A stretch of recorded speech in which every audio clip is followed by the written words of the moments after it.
AIOS, Medical Director, the Eye Foundation, Coimbatore, and Dr. Ajay Paul, Director, BBI Foundation, Kolkata. And I, your public prosecutor, I'm Chairman, Scientific Committee, AIOS, and Director, BBI Foundation, Kolkata. With this few words, I would like to tell you an overview of the corona attack. World over, corona has attacked over 3.19 million, and deaths of 228,000 deaths have occurred. In India itself, over 33,000 confirmed cases and deaths over 1,000. But we have new cases in India every day, and this graph is mounting. So with India on a rise of cases, with all the measures that have been taken, and believe me, this is a 100 on 100 response, and we are very proud that the stringency index developed at the University of Oxford scores the response of the Indian government to combat COVID as 100 on 100, which is extremely heartening.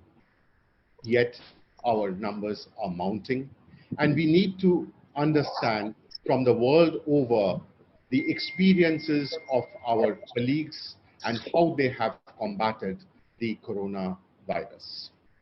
We have from the AIOS operational guidelines, we have the declaration and screening forms from the AIOS, and we have the AIOS telemedicine practice guidelines helping all our colleagues.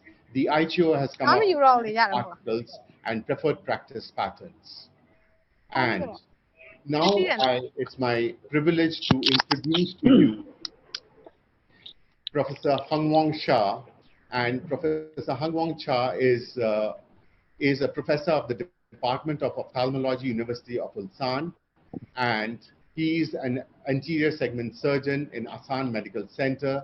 He's professor, a surgeon, and a researcher with 250 peer-reviewed journal articles. He has also held distinguished posts in APSCRS and the Korean Ophthalmic Society. So I request Professor Ta to start his presentation. Mr. Jaswinder, will you start Dr. Cha's presentation, please?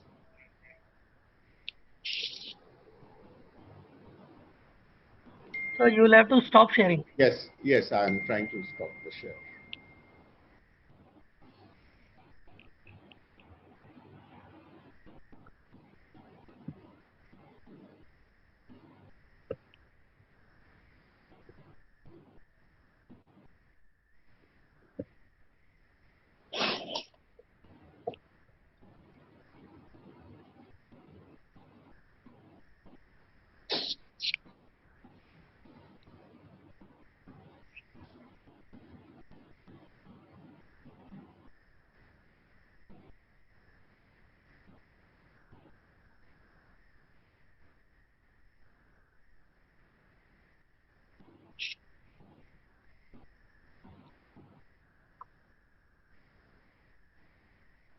Jaswinder, Dr. Cha is... We cannot hear Professor Cha. Can somebody check the audio, please? Can you turn on the audio? The video is running, but the audio is not running. Now I think he spoke, so. Can we start once again, please? Can we start from the first slide, Hongwon? Jaswinder, can you start the presentation once again, the video once again? You have to tell them to start again. Yes, started again. Yes. The audio, please. Just a second. Is it audible now? No, it is not not. at all. No. No, audio. not audible. So you can ask him to speak from here. Yeah. Dr. Hungwong? No, it will work. No audio coming? From Is this it now okay? COVID-19. Yes, it is audible. Yes. Please start from start. I'm Dr. Cha from South Korea, and thank you for the invitation. And I also appreciate the effort of the India Society for arranging this webinar. Okay, here is my paper. Data here were from CNN, ABC, Daegyang, Korean CDC, and AMC, where I'm working for. COVID-19 in South Korea was started in January 20th. A 34-year-old Chinese woman from Wuhan 2 days ago was confirmed as COVID-19. Since then, it was quiet until February 20, when there is a big jump in Daegu City, which is located 150 kilometers south of the Seoul. Actually, that was 2 days before my leaving to Italy. On February 22nd, I thought Italy might be okay because 437 cases in Korea, but only 64 cases in Italy. So I left Italy to attend the meeting as planned. I left first, and I was going to meet my family at Dolomite, Italy, in a few days later. The next day, 23rd, the weather is beautiful in Dolomite, and sunny, clear air. You don't understand why I was there. Around 15 o'clock, when I was at Tofana Mountain, my phone rang. It was my wife. I thought that she was going to ask about the weather or good or bad or something, but instead she talked about the coronavirus and she wanted me to come back earlier. So we had a kind of long conversation. Finally, I said I'll try to change my flight and leave tomorrow. As soon as I back to hotel, I checked the coronavirus status in Italy. It's not good. Soccer match canceled, Venice Carnival canceled, and cities are locked down. And there was a 50% increase in new cases in Korea, but 50% increase in Italy. It was getting serious in Italy. I tried to change the flight, but finally I made it. So my stay in Italy would be only about 36 hours. After changing the flight, I was out for the dinner, and I saw this hotel, Corona Hotel. I think it's kind of warning sign, Corona is already there. Anyway, next day, 24th, I left Dolomite, and on 25th, I arrived in Seoul, and to find out I was subject to coronavirus testing, the new hospital guideline. This is the new guideline at the time. Anybody traveling in the risk area, hospital just include Italy in the risk area. All subject to be tested for coronavirus, I accept that. When positive, hospitalized and accept that. Negative, no more test. I think it's not good because considering the incubation period about 2 weeks, I think I need more tests. But they changed this policy now, and then there is lots of things they changed. So the AMC protocol, my hospital protocol, has been quickly evolved over the short time. I think they will continue to evolve for the better result. So this is the current guideline of in our hospital. So basically saying do not visit dangerous place and do self-isolation and do COVID-19 test if it's suspicious. I think it won't be possible unless we have enough diagnostic kit. Fortunately, we have a diagnostic kit right now. So I got tested. What's the result? Positive? Oh no. Fortunately, it was negative. But even though it's negative, I'm very cautious because if I confirmed that's the first case in my hospital, and my location was tracked, and I explained for anything, such as for the traveling. And because I saw this kind of blaming already, so I have been very cautious about my behavior. Actually, I had a feeling of being watched by Big Brother. And actually, it's confirmed every month in the last 2 weeks would be exposed. And actually, who you met, where you met, how long you stayed, and the people you met would be examined, and place you visited would be locked down. So I think it's good for the public benefit and safety, but may not be good for the privacy. So we need some kind of balance here. And anyway, during the 2 weeks, I only visited home and hospital back and forth. Actually, I enjoyed my time of taking a walk with my wife during the 2 weeks. So I learned a lesson. Nothing compares to family, also nothing compares to freedom. So during this peak area, from the February 20th and early March. In AMC, my hospital decreased of patient volume. Our patient volume decreased about 30 and 40%, and OR volume decreased about 20%. But April, we catch up a little bit, so our patient volume decreased about 20 to 30%, and OR volume is decreased only 10%. And this is the pathway of our patient. In the main entrance, no mask, no entry, no hand sanitizer, no entry, fever, no entry. In front of each department, we check again, no mask, no entry, no hand sanitizer, no entry, and there is a history, no entry. So in the ophthalmic clinic, we use the plate to prevent droplet, and we use the mask. And this OR pathway, all general anesthesia patient and ENT patient, no coronavirus test, no surgery. Local anesthesia, fever, the epidemiological relevance, the stay 2 weeks. And from here, basically, everybody need the coronavirus test. The admission pathway, the fever, there is relevance, and you need a test. And so basically, the policy is, right now is a test everybody policy in our hospital. And actually, we had more protection for the medical staff in AMC. The WHO, the standard is way low. The AMC is pretty high. So because of this, I think there's no transmission inside the AMC so far. So this is the outbreak status in my country. On January 20th, I said we have a first confirmed cases. We have alert level 2, and January 27th, alert level 3, and January 20th, there is a sudden jump, and January 23rd, alert level 4, this is the highest alert level, and March 13th, and there is some tendency of decrease.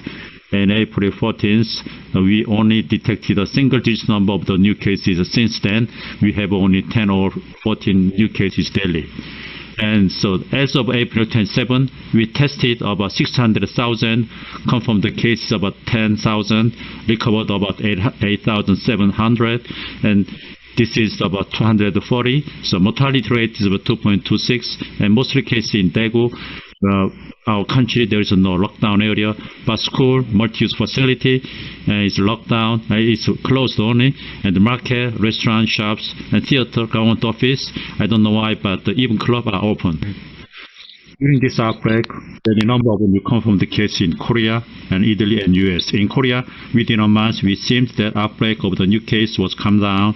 In Italy, it seems to take more than 1 month, and in US, it's still going on.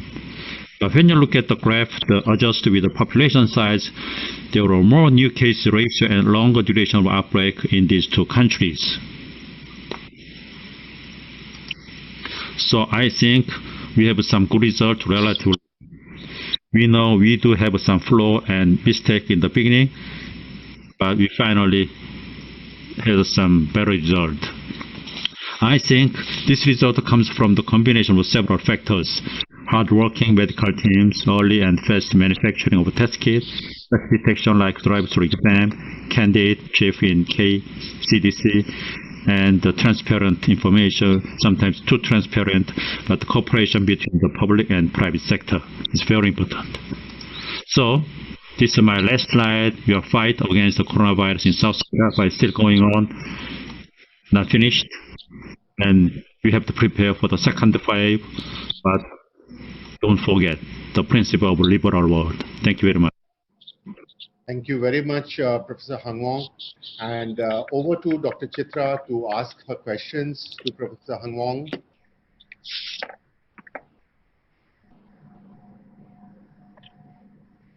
Is muted. Unmute. Dr. Chitra? Yeah, it was very impressive, Dr. Hangwon, about the adventurous start of your coronavirus and the discipline of testing all your suspect cases or maybe even regular cases. But I would want to ask you a very relevant question. There was not exactly a lockdown. Maybe you brought down the crowded areas and locked some areas. How do you think you are going to escape the repeat wave? Have you got some strategy for your country? Because actually in the beginning, there is a lot of the opinion from the medical team. said we need some lockdown. But I don't know why government said maybe it's too late to lock down already because we have already managed the outbreak in Daegu area.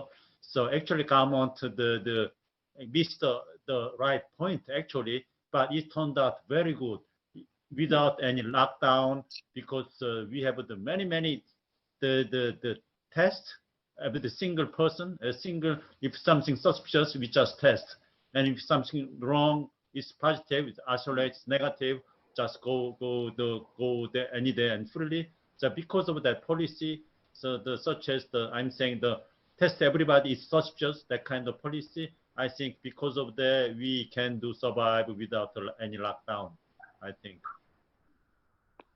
Okay, since you seem to have been a success model of sorts, my second question to you is, this worked out because your country was small. How would you advise a large country as India to deal with this? We were in a lockdown, and the lockdown is going to be gradually eased out, and we can't possibly test like you. So how do you think? We've been doing well, but how do you think? What is your advice for us? I think I'm not the coronavirus expert, but I think because you said Korea is kind of small compared to India and United States and China, and we have lots of test kits, and because that we can survive without lockdown just with the testing. By India, I don't think you don't have any many diagnostics. So I think maybe lockdown is the best way right now, because until we have some vaccine and we have some treatment. But actually one thing I'm worrying about in my country is that because of this the testing policy, we kind of early ended of this outbreak, but because only small portion of our people is infected, exposed to coronavirus right now. So if there is a second wave, I'm really worrying about maybe there is a lots of the more outbreak because there is only small people that are exposed right now. I think you've been very lucky too. Yeah, Thank I think. Thank you very much, Dr. Hangwang, and the video was excellent, very beautifully projected, and there were so many take-home points from you. I would like to ask Dr. Devashish Bhattacharya, Dr. Dhami, and Dr. Santosh Hanawar to give their comments, please. Excellent, sorry, Hannah, please go ahead. It's okay. So, Partho, it's a very unprecedented court-martial where, in a very unprecedented time, where the public is being prosecuted, so you don't have much to do. And the defense counsel, there's no defense, so there's no defense counsel really.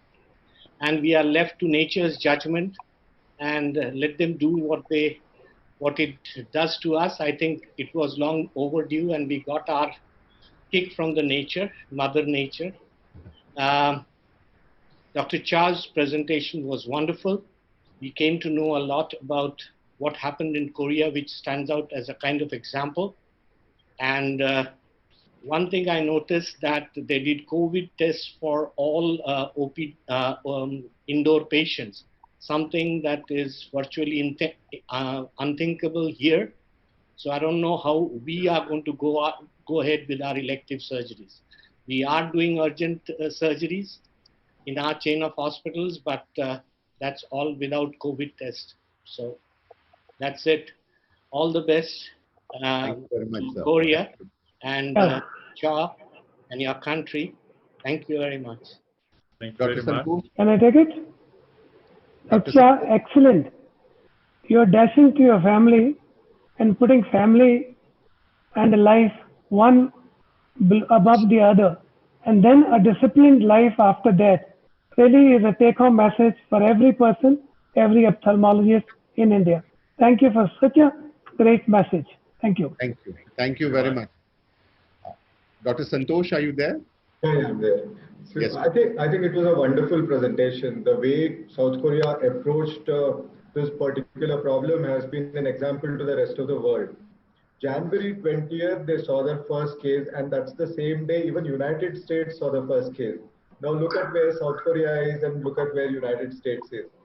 They followed the 4T strategy where they tested, treated, tracked, and traced. I think they are a digital society and very democratic. So every citizen actually cooperated extremely well with the government, and there was a government-private cooperation. I think that resulted in their success. Absolutely. Dr. Santosh, you have made the point very, very clear. And South Korea is an example to the world how to tackle corona. And that has been brought home. Yeah, and then they let the government override their privacy because they're tracked 24/7. If anybody who has a coronavirus suspicious infection goes around within 100 meters of anybody else, they get a warning that somebody who has a suspicious coronavirus infection is around within 100 meters. So that kind of a tracking, very tight tracking they have, the Big Brother tracking. Yeah. But sometimes I thought it's too tight. Dr. Mahipal, sir? Dr. Mahipal, sir? Partha? After Dr. Mahipal, sir? Dr. Shah, well, I think an excellent presentation. I think there's always a constant requirement for the kits, and I think India today is struggling to get the kits. We got some kits from China which have proved to be defective, and we are not using them. So ultimately, I think there has to be a fine balance between more testing as also a lockdown. So India is actually relying more on the lockdown than on the number of testings that have been done, and I think it also depends on how developed a country is. But I think the world over, people have seen how Korea and Japan have been able to flatten the curve. And I think that is something very, very important. Obviously, as you rightly said, everybody is bothered because till you get a vaccine or you get a treatment, there could be the second wave, as Singapore, Dr. Chi might tell. So they are, I think, today looking at the fourth wave. So I think we have to be still on our toes. And I think just now South Korea has handled the situation very well.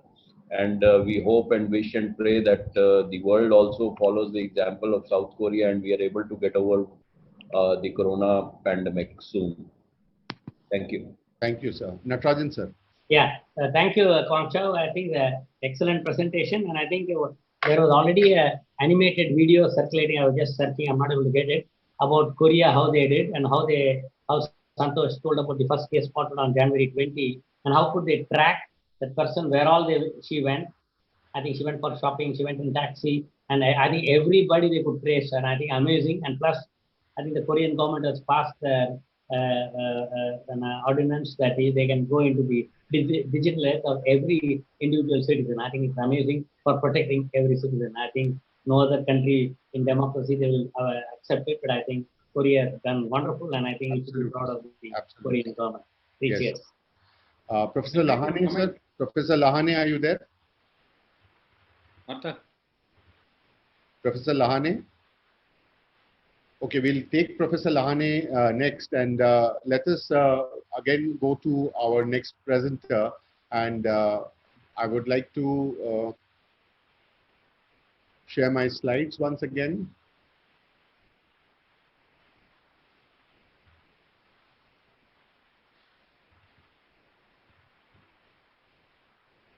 And this is what South Korea is, and what Professor Angwong has already said. Wonderful way of combating, and look at the curve that has really flattened out from March to April, and there are hardly any new cases coming on. So with this, I think we are looking up to South Korea for so much of lesson. We now come over to Dr. Yoshimune Hiratsuka, and Dr. Yoshimune is a senior associate professor of Jutendo University School of Medicine, and he's a visiting researcher at the School of Medical Welfare Services, and he is a proposer for improvement plans for the entire medical economy in Japan. So what we see in Japan is there has been a very, very good control in March. However, in April, there was a rise, and that rise of new cases is still going on. And the first case in Japan was detected in 16/1/20. And the situation definitely is better than in early April today, but why the surge?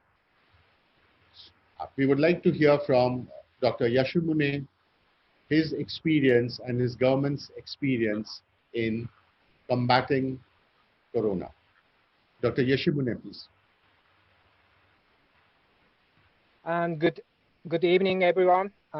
It's 8 p.m. in Tokyo, and I'm Dr. Yoshimune Hirasuka, working at Juntendo University, Tokyo, Japan. And I'm a clinical ophthalmologist and one of the directors of Japan Ophthalmologist Association. Can you speak a little louder, sir? A little louder, sir. Louder? Yes. Can you hear me? Can you hear me? Yes. Okay. Yes. Okay, so let me start my presentation. You hear me? Yes, sir. Yes, we can hear you. Please start. Can you see my slide? Yes, we can. Okay. Full screen, please. All right. Full screen, yeah.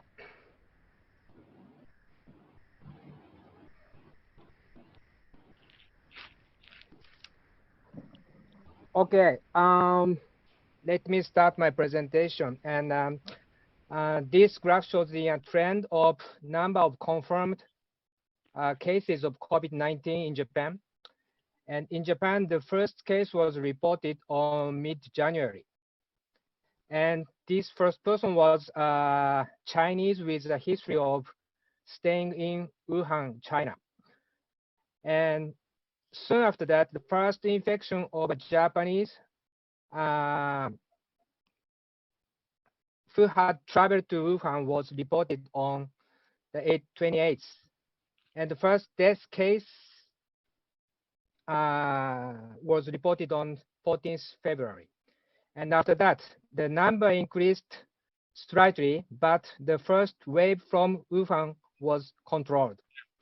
But by mid-March, the second wave flooded in via returnees from Europe and US. And it was likely that the infection spread throughout the country within a few weeks. And on March 29, Japan's famous comedian was dead, and it shocked all over Japan. And the number of new confirmed cases were peaked on mid-April. After that, the number is gradually decreasing. And now the cumulative number of confirmed cases is 14,000, and the cumulative number of deaths are 457. And here you can see the time trend of number of deaths cases in several countries. The number of deaths in Japan is very low compared to the other countries. And the rate of increasing death rate is also slow.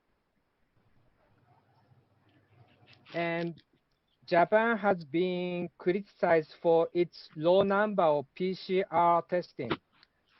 And however, even if you look at the case fatality rate, which means the proportion of deaths among the test positive, the number is still very low. So I think we are doing very well.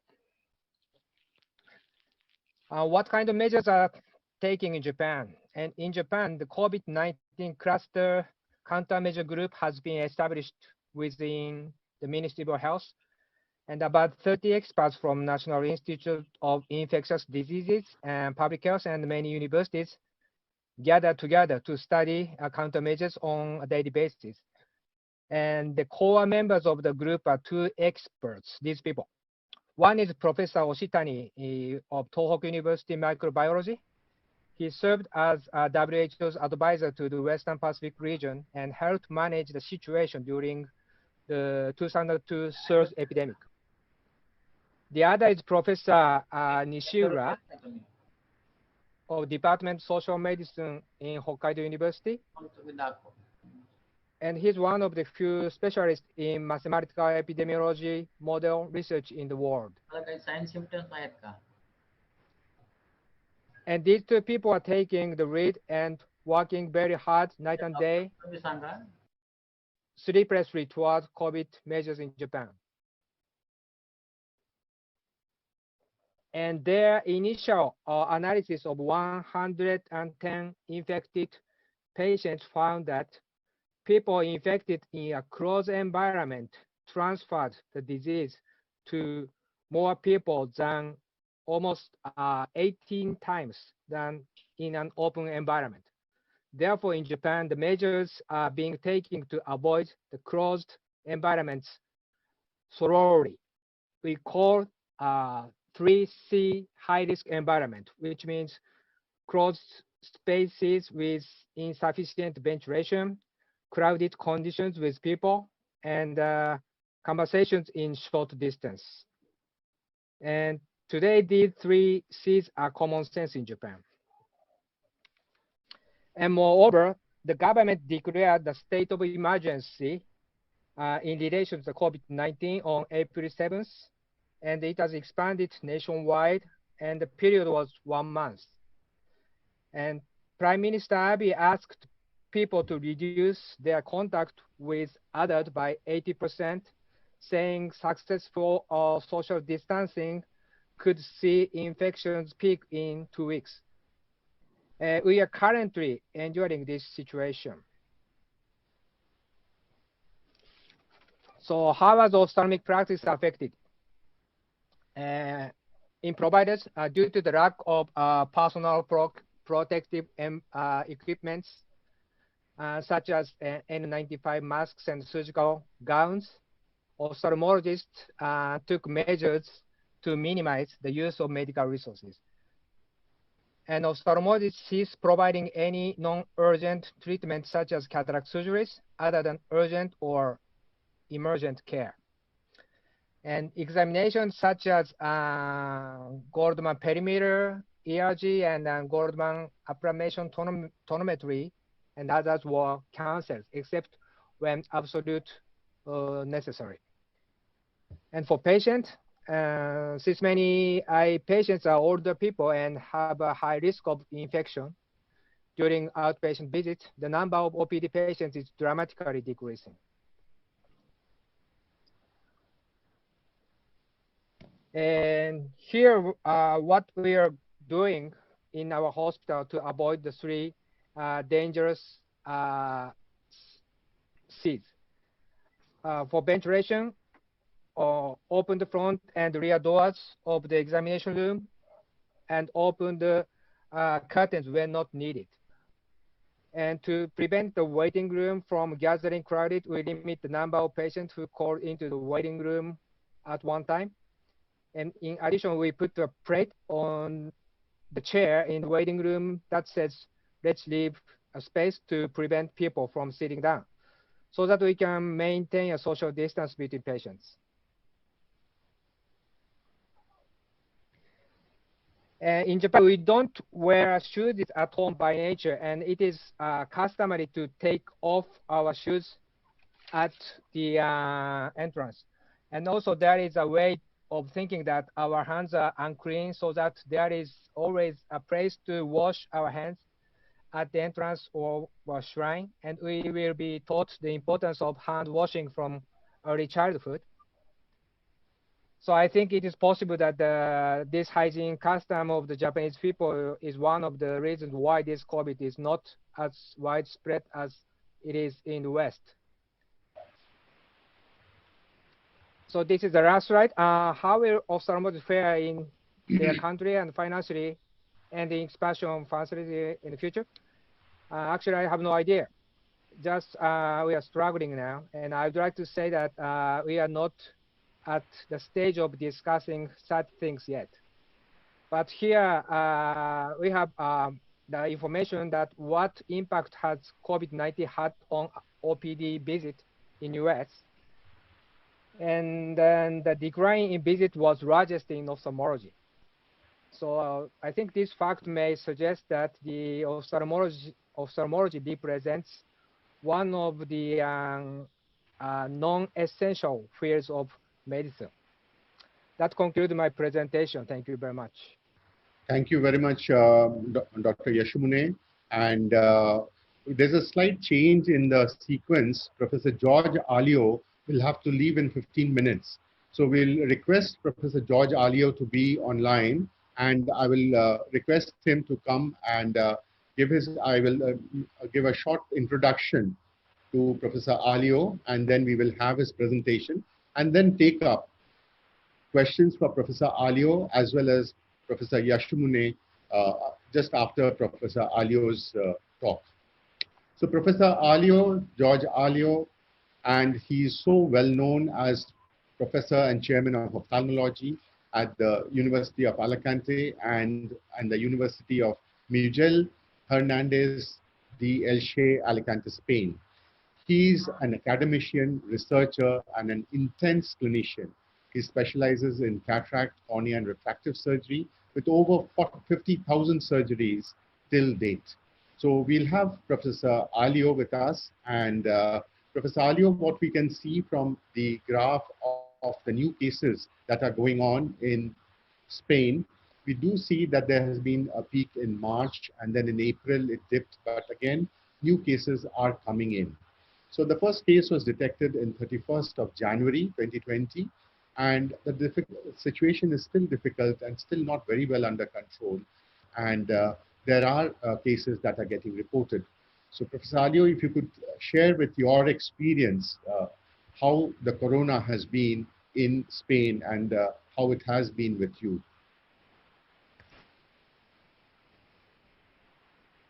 Professor Alio, please. Can you unmute yourself, Professor Alio? Unmute yourself, sir. Professor Alio, unmute yourself, sir. Admin, can you unmute Professor Alio, please? Admin. Perfect. Now, can you hear me? Yes, very well, sir. Very well. Thank you very much. Thank you. Well, first of all, thank you for this invitation, because this is an outstanding global problem today. Actually, the most outstanding global problem ever happened in medicine, you know, since the major wars that happened in the 20th century. Coming from Spain, I don't want, first of all, to show to you the numbers. The numbers are on the internet. And I feel envy from my Korean colleagues, you know. The problem started about the same in their country and ours. But now, and I'm talking about today, we have over 25,000 casualties.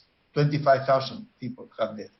We have almost 2,000, from 2,000 to 2,500 new cases a day. We have about 250,000 people infected. And still now, the problem is not controlled, you know. The problem started in Spain, it seems that in 5 different locations. It's not clear when it started, but clearly was at the beginning of January. And due to the lack of efficacy and lack of adequate concealing of the government, they allow activities that make a tremendous expansion of the disease. There was an important football match in Madrid, in which many people from Italy came.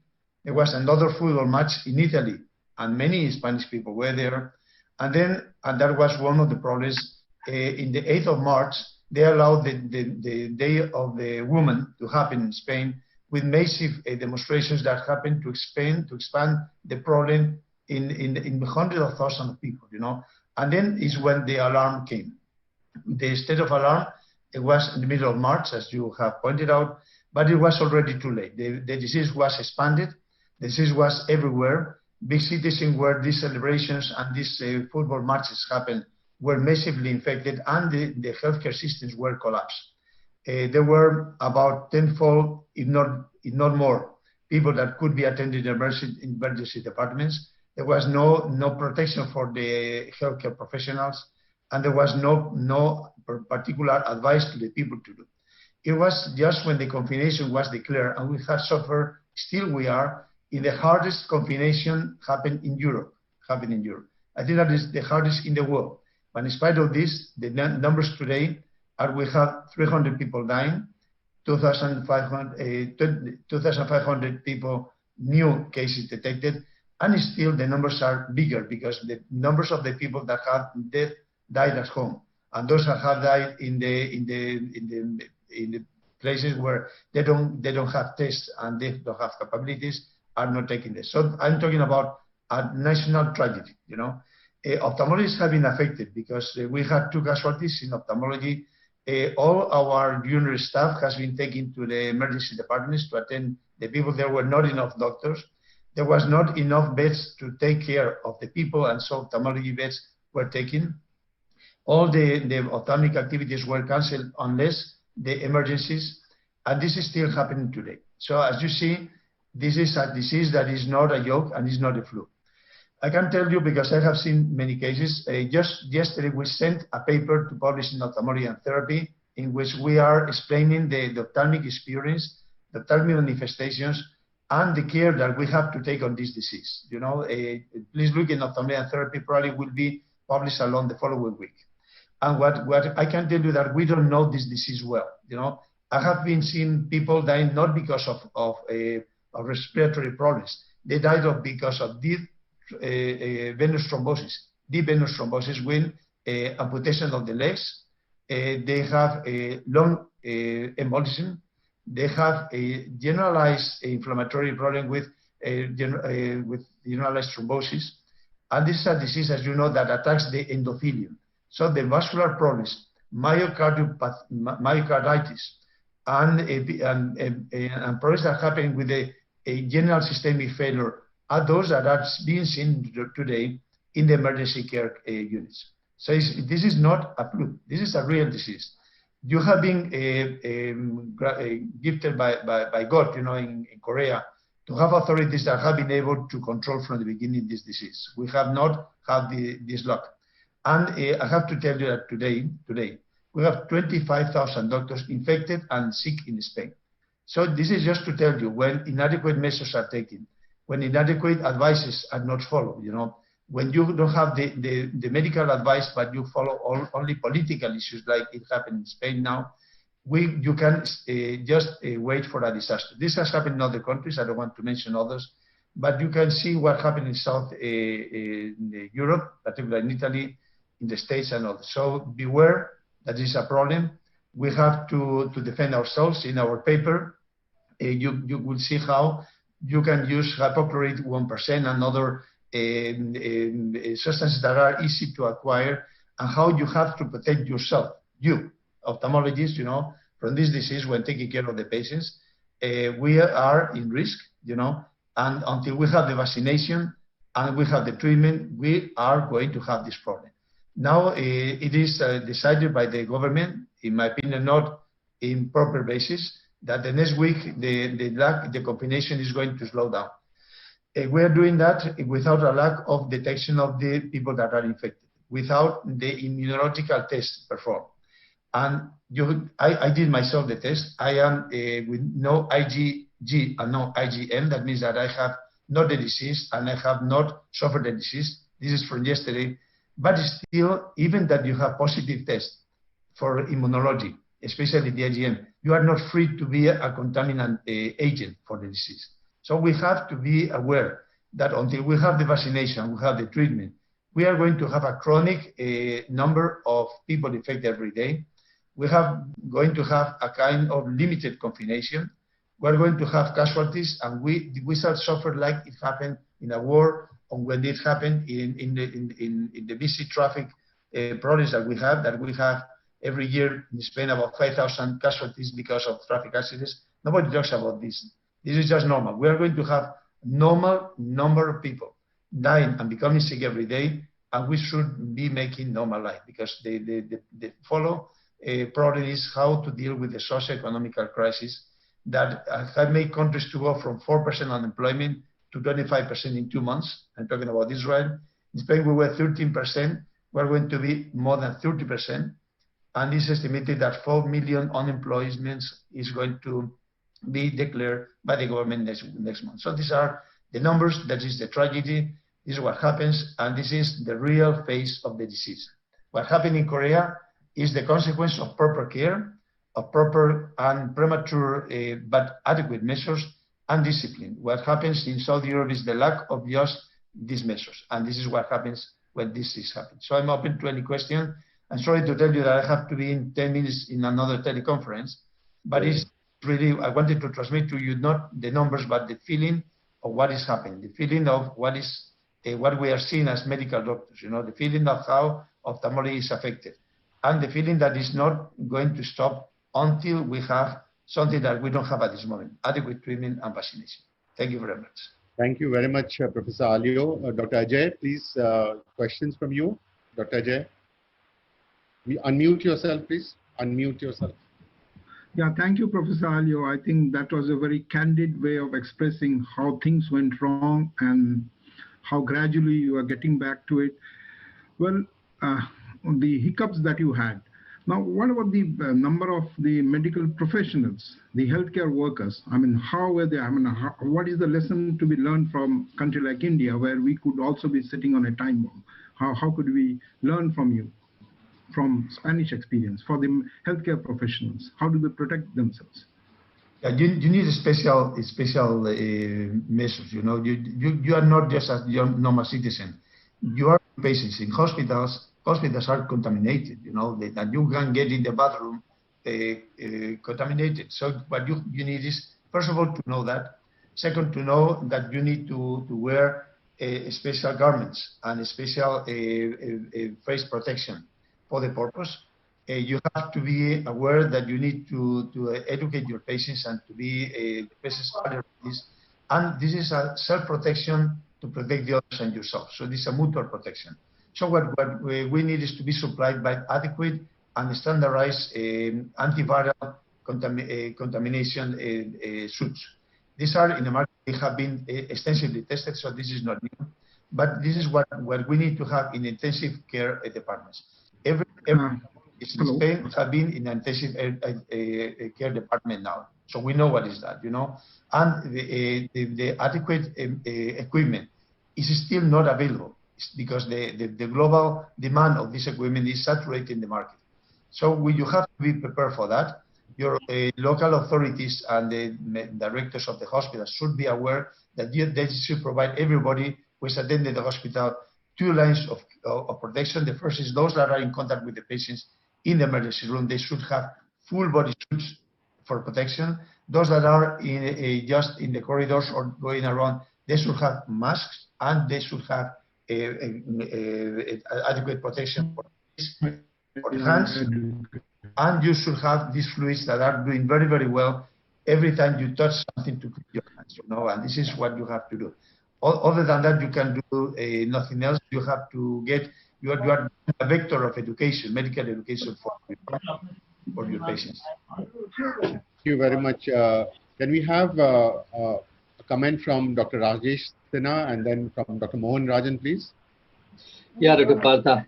Actually, there are various risk factors in various countries. There are social factors that results in all these things. And what there was an article in one of the newspapers when I read that the factors in Spain was that people like to socialize quite a lot, and the social distancing was not properly followed there. And the older people are more in touch with youth, and then there is more of spread of infection to the older population, and the cause of high death was perhaps one of the reasons was that. So I guess maybe we all many times we don't realize the severity of the issue, and maybe now everything is being followed and hopefully after some time it may get arrested, may get better. Yes, it's a lot of learning from all of us. Dr. Mohan Rajan, you have a comment? Yeah. Thank you, Partha, for this wonderful opportunity. Let me compliment all the 3 speakers now, one from Korea, then from Japan, and then Professor Alio from Spain. My opinion, he is called the King of Spain, Professor Alio. He's got so many centers, he is such a busy man, and a brilliant talk by Professor Alio as well. I think the mistakes Spain made, the Korea people were able to correct it. The mistake was that I think they were a little later as far as the lockdown was concerned. Number one, as Rajesh Sinha rightly said, I think the social distancing was not maintained as well. Third one, both in Italy and Spain, they were all using the Chinese kits for the rapid testing of the antibodies, the rapid testing, which are all found to be defective later. which we found in India now when we returned it. We found, I think they found that little later part of it, and they found a lot of people were false negative as such. So because of that, there's a false sense of security which was there in Spain, which led to a huge mortality, both in Italy and Spain, and this is one of the major problems. I was wanting to ask Professor Elio one thing. The neighboring country, Portugal, there were not many infections as well as mortalities there. What is the reason for that? Well, thank you very much, Mohan. And Yes. Everything you said is true. You know, the most important thing is early measures. Early measures. As Yes. soon as you know that the epidemic outbreak is coming, you have to take action, and you have to take action blocking the country and making the people to be aware of that, isolating those that are suspected and identifying these people. Tests have been one of the problems. The lack of effectivity of many tests that you pointed out has been true and has been, and they were inadequate in number and inadequate in quality. This is one issue. Second is the isolation and measures in early phases saves a lot of lives.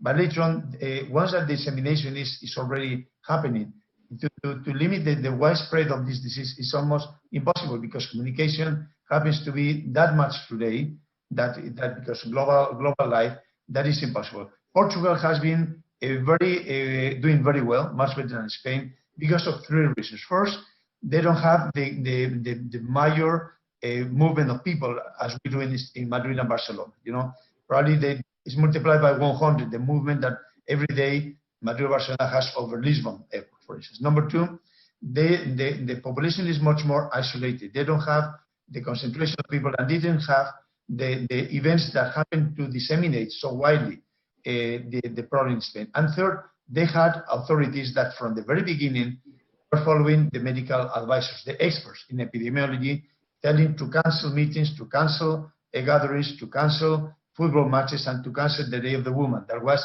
an awful, inadequate measure in Spain. So this is a problem. Portugal and Spain have practically no geographical borders. We are the same geographical environment, but a sharp difference, because the difference in measures that were taken in time or not, and the difference in sociology as well. Yeah, thank you. Thank you very much, sir.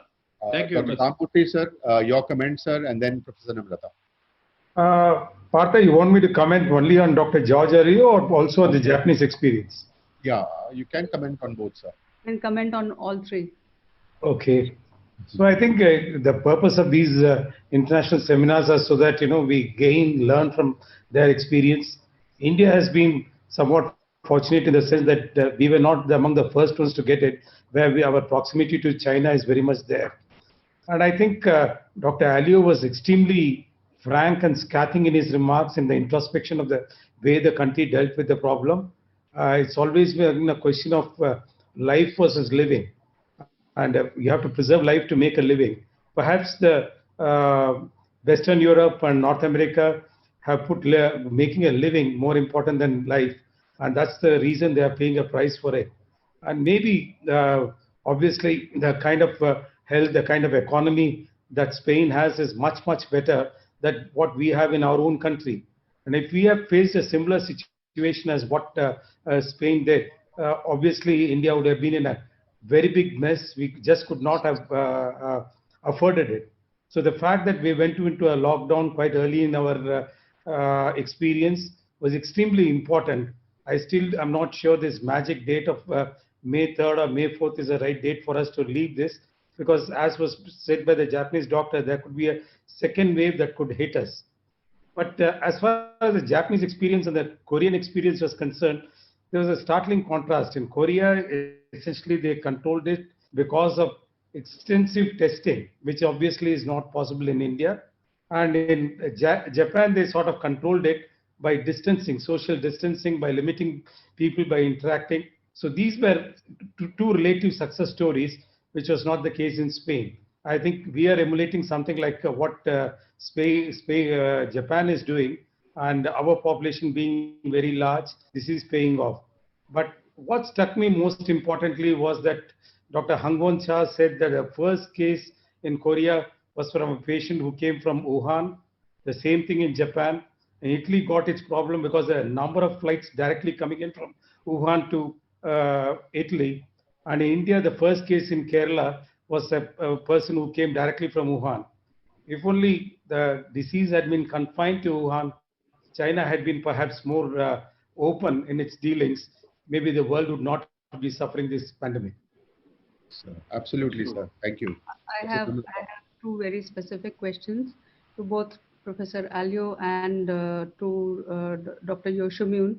One is that I understand from the Korean experience, and this is in relation to ophthalmology, they are doing a COVID test for all the emergencies also they are taking up. Dr. Alio, are you treating emergencies and doing a COVID test for them? Are you doing an X-ray test for them before surgery? Yes, we do. We do in every case. It's at this moment a legal requirement to perform surgery. That limits a lot the flow because we don't have available this test that frequently. And so we are working from next Monday to about 20% our capability, about 20%, which is a very important issue. Thinking especially that we have been 1 month without any other surgeries and emergencies, you know. And what would be your dress kind of a thing in your OPD outpatient department and in your ORs? Are you wearing a triple lead mask or a N95 mask? Are you wearing N95 in OR? Is it a full PPE in OR, or it's, you know, because these are the things our own members want to know, because we are again going to come out from the emergency situation to a situation where some of the places the surgeries will be open. So what are you doing that would help us to, you know, formulate our own plans? Okay, first of all, you have to protect yourself as in the operating room as normal. It is impossible to perform a ophthalmic surgery with a full mask because you cannot get close to the microscope. With the goggles, it is possible, but I don't think that they are necessary because the patient is totally covered and the patient is with a special mask, FFP2, okay? So it's full protection. The patient, so basically N95 for operation theater, and for OPD? Yes, and then for the patients, we do the immune assay in every case. As it takes about 5 minutes to get this assay, you know, if the patient has IgM and IgG, or both, you know, you can be with both or only one. And then according to this, the patient can enter the operating room with IgG, you can, but not with IgM. There is no way to perform the throat test to see or to know if the patient has a potential contaminant, because it takes about 24 hours to get this test positive, you know. So we need to rely on the immune condition of the patient. Then the patient is adequately protected. We have a full body suit. The patient is with the face open, but with a FFP2 mask, and has obviously the eye discovered. Then we proceed as normally, and we have dressed up as in any case of surgery. We are wearing the goggles, but in my case at least, I remove the goggles because I'm not in my surgical distance. But I don't think it's really easy to contaminate through the eyes. I have to tell you before leaving 2 important things about corona conjunctivitis. Those countries like Spain, which we have had many cases, be aware that we have 2 types of conjunctivitis. 2. One is positive to PCR, and we have virus in the tears. This is because contamination has happened in the early stages, and probably the patient suffer in the entrance through the mucous membranes or even through the eyes. You know, this is a viral conjunctivitis with a follicular pattern identical to the one that you find in adenoviral. When you see adenoviral suspected cases, this can be corona. But on the difference of them, they don't have any keratic precipitates. So they are purely a follicular conjunctivitis with no corneal involvement. Very important, okay? Second, in a second stage, which is not initial, at that very moment, the patient has red eyes and can feel even normal. Second, after 10 days, when the patient is sick, then you have a conjunctivitis with no follicles and negative in PCR. This is a general inflammatory reaction that happens during the cytokine explosion and happens in patients that are going to have or are in a bad evolution. These patients are affected by general inflammatory problem. These patients can be dying even. Nothing to do in ophthalmology. This is not an infectious disease of the conjunctivitis, inflammatory, non-specific reaction because of the cytokine storm that the patient is suffering. So be aware because it's confusing. You go to the papers, some papers report in China PCR negative results, but these results have been taken in patients with red eyes, but in the plateau stage of the disease, where the patient is over 10 days from the initial infection. It's very important. As I told, this paper is coming next week in autoimmune therapy, and we try to illustrate to you with our experience and with a review of what has been reported so far, which is not that many. Only 17 papers have been published, most of them from China. But the Chinese approach has not been systematic. So at this very moment, we don't have an adequate knowledge about how is the ophthalmology impact of corona, because uveitis and scleritis have been described, but they are not clear in the reports that we do from the Chinese colleagues. Okay? Thank you very much, Professor Salio. Thank you so much for your time. And we will go over to our next speaker. And Professor Salio, you've been very generous, because I know you're in the midst of a very, very important decision-making meeting. And thanks so much for taking time out for this. Thank you, sir. Thank you very much. Thank you. Thank you. Good luck, my friends. Good luck. Thank you. Thank you. Thank you. So we now go over to closer to home, and that is Singapore. And from Singapore, we have our very, very good friend, Professor Chee Soon Fek, and she's going to tell us about the Singapore experience, the Singapore success. She is an associate professor of ophthalmology at the Singapore National Eye Institute and specializes in complicated cataract surgeries. She's a wonderful teacher and has been awarded the Best Teacher Award by SNEC in 2000. In American Academy of Ophthalmology, she's got the Achievement Award in 2007, and she is a wonderful friend for our country and for AIOS. So, Professor Chee, we see that the curve of new cases in Singapore from March to April has come up, and then again it has taken a dip. And we would really like to know that your first case was detected in 23rd of January 2020, and now with the lockdown from the 3rd of April, Singapore numbers are high of confirmed cases, but however definitely coming down. So how has been the story in your country?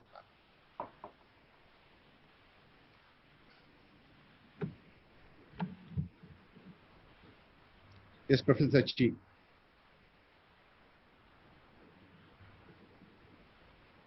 Okay, can you see my screen now?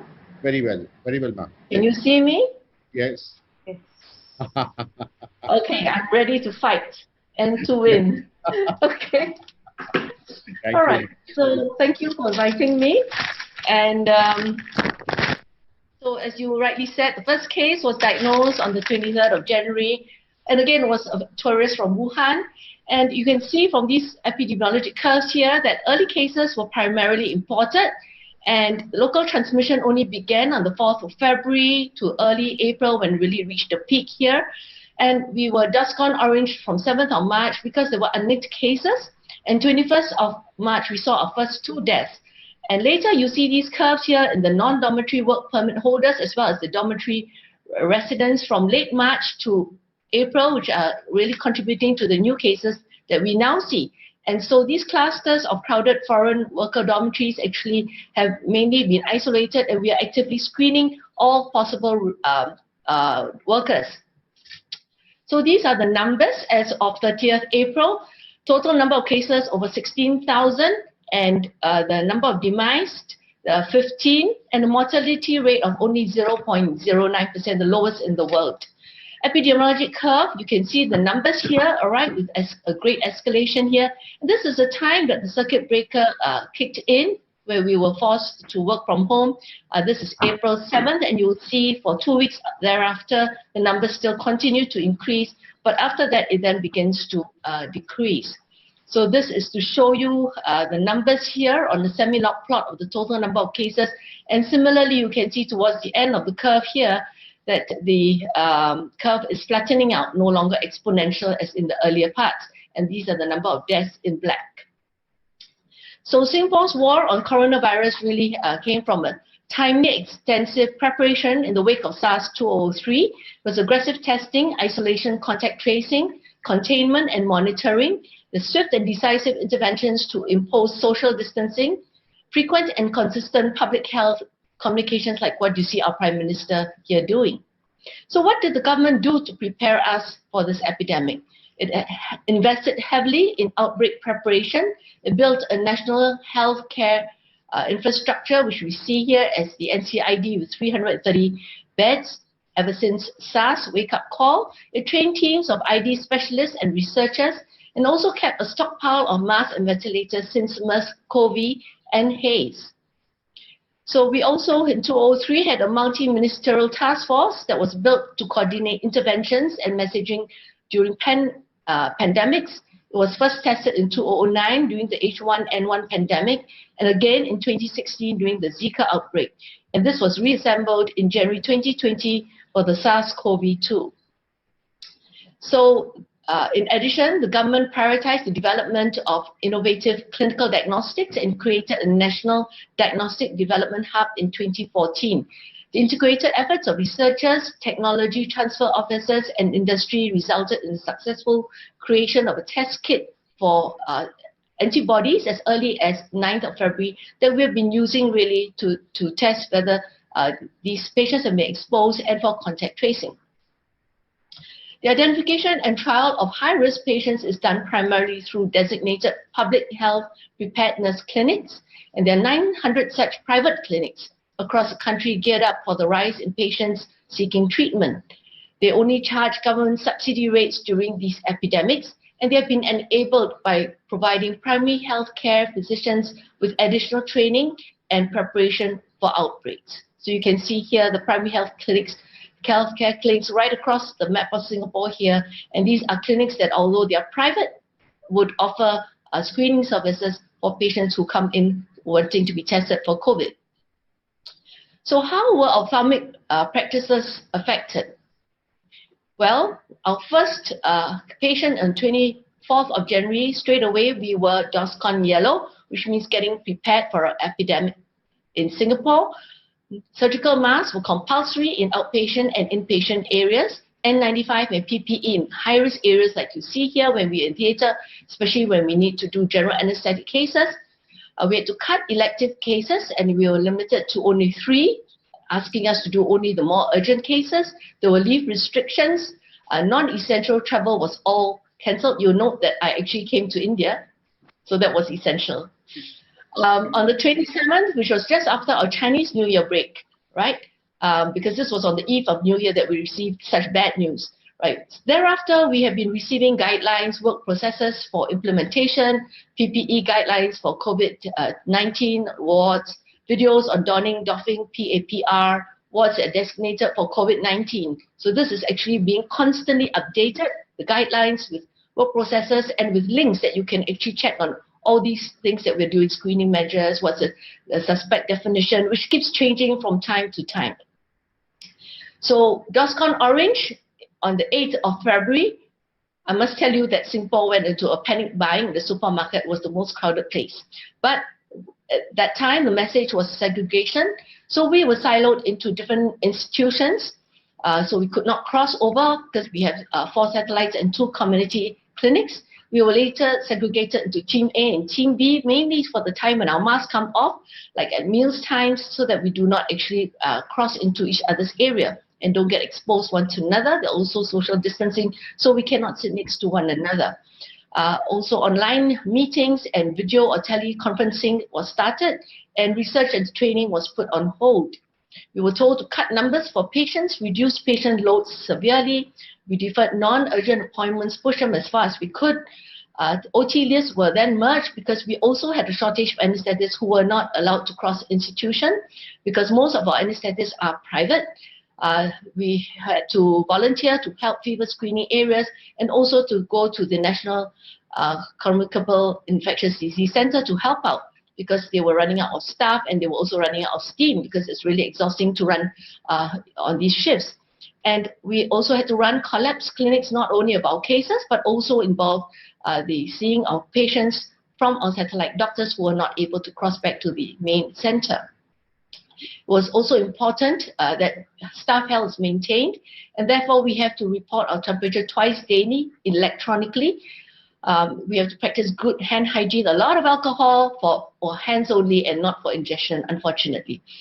Surgical masks in clinic and in public fronting areas. So we then had noticed that we had to all be locked into a circuit breaker on the 7th of April. That's when our Prime Minister came online to speak to us. And this was for 1 month to 4th of May, and then was subsequently extended to 1st of June. So at this time, we were told the important thing was actually to stay at home, to work from home. So the clinic role was trimmed further to 10% only to see site-threatening cases. We had minimized patient clinic time, so we cancelled non-essential investigations so that we had little time with the patient, little contact. Was mandatory home delivery of medication so that there was no pharmacy queue. Social distancing, so we had only had one at the max of accompanying persons because we didn't have enough seats to space them out.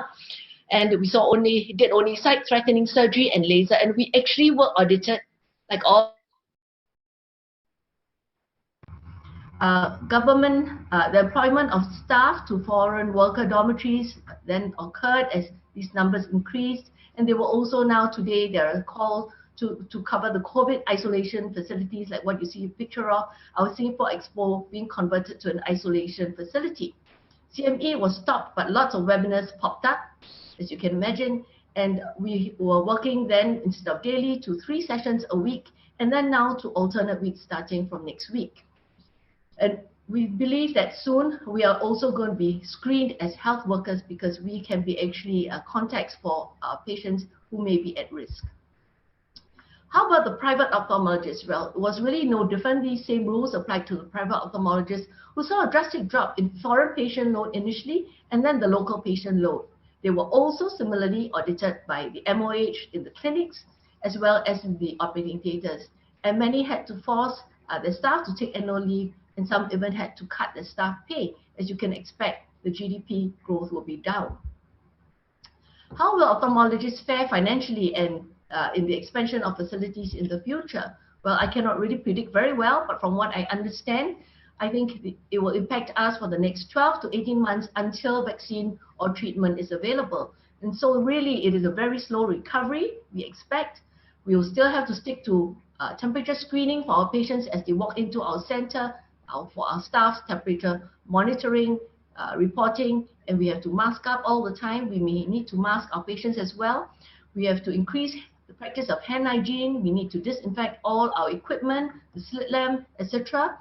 Social distancing will limit the patient load, and you can see definitely at our slit lamps, we need all these barriers that we set up very quickly once we knew how COVID was being spread. And we even turned to wide field imaging so that we don't have to go at arm's length to check the retina to the periphery, to check for a break, for example. We also minimize consultation duration to shorten the patient contact to reduce risk to both sides, and also probably mandatory home delivery of medication to reduce the queue in our public hospital. And we have to be prepared for the second wave, as many have said, or even the third wave, as others are speaking about. We need to have more safe practice in ophthalmology, and you can see even a hospital in India, you can see how intravitreal injections are given. And in Myanmar here, you can see this big screen right across, separating the patient from the doctor. Thank you to my Myanmar friends. More virtual conferences, webinars, Zoom meetings, online training, less face-to-face interaction. And I believe no overseas travel for at least 12 months and maybe even 18 months till vaccines are developed. And we also need to be prepared for the financial penalty. So in conclusion, Singapore was prepared for the COVID-19 outbreak. However, the highest number of patients, we have the highest number of patients in Southeast Asia, partly from the aggressive screening program that we're doing amongst the workers' dormitories, because they are at high risk of getting the infection because of overcrowding, the lowest mortality in the world, which attests to the standard of healthcare in Singapore. Clinical and surgical load has been minimized and will probably continue to slowly trickle back once we are over this circuit breaker. And we are only, during this time, only treating site-threatening problems.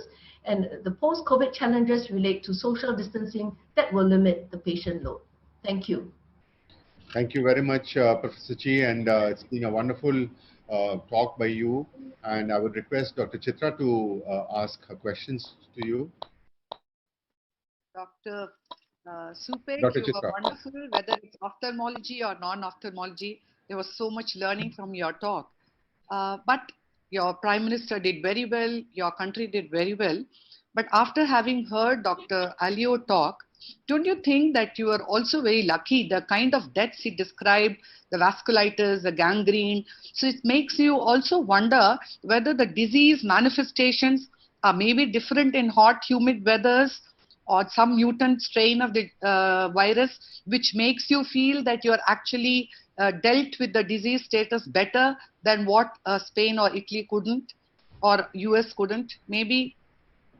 Well, you are right in saying that, because, we have a strain strain C, whereas in Spain and in Wuhan, in China, in the Hubei province, as well as in the USA, they have strain B. So the severity of the disease and the manifestations may be slightly different. So it may be not just, that we had very good preparation and management of the situation, but also the strain of the virus could play a role in, our low mortality rate. But certainly being prepared is extremely important. Masking, social distancing, although we were a little slow to put on that circuit breaker, but the number in the community was slowly rising. But what really drove our numbers out was really the foreign workers in the dorms. The second question which I have for you is, I do believe that you have a love and affection for our country. You described one area of people where they were crowded and the second wave was a trigger because of them.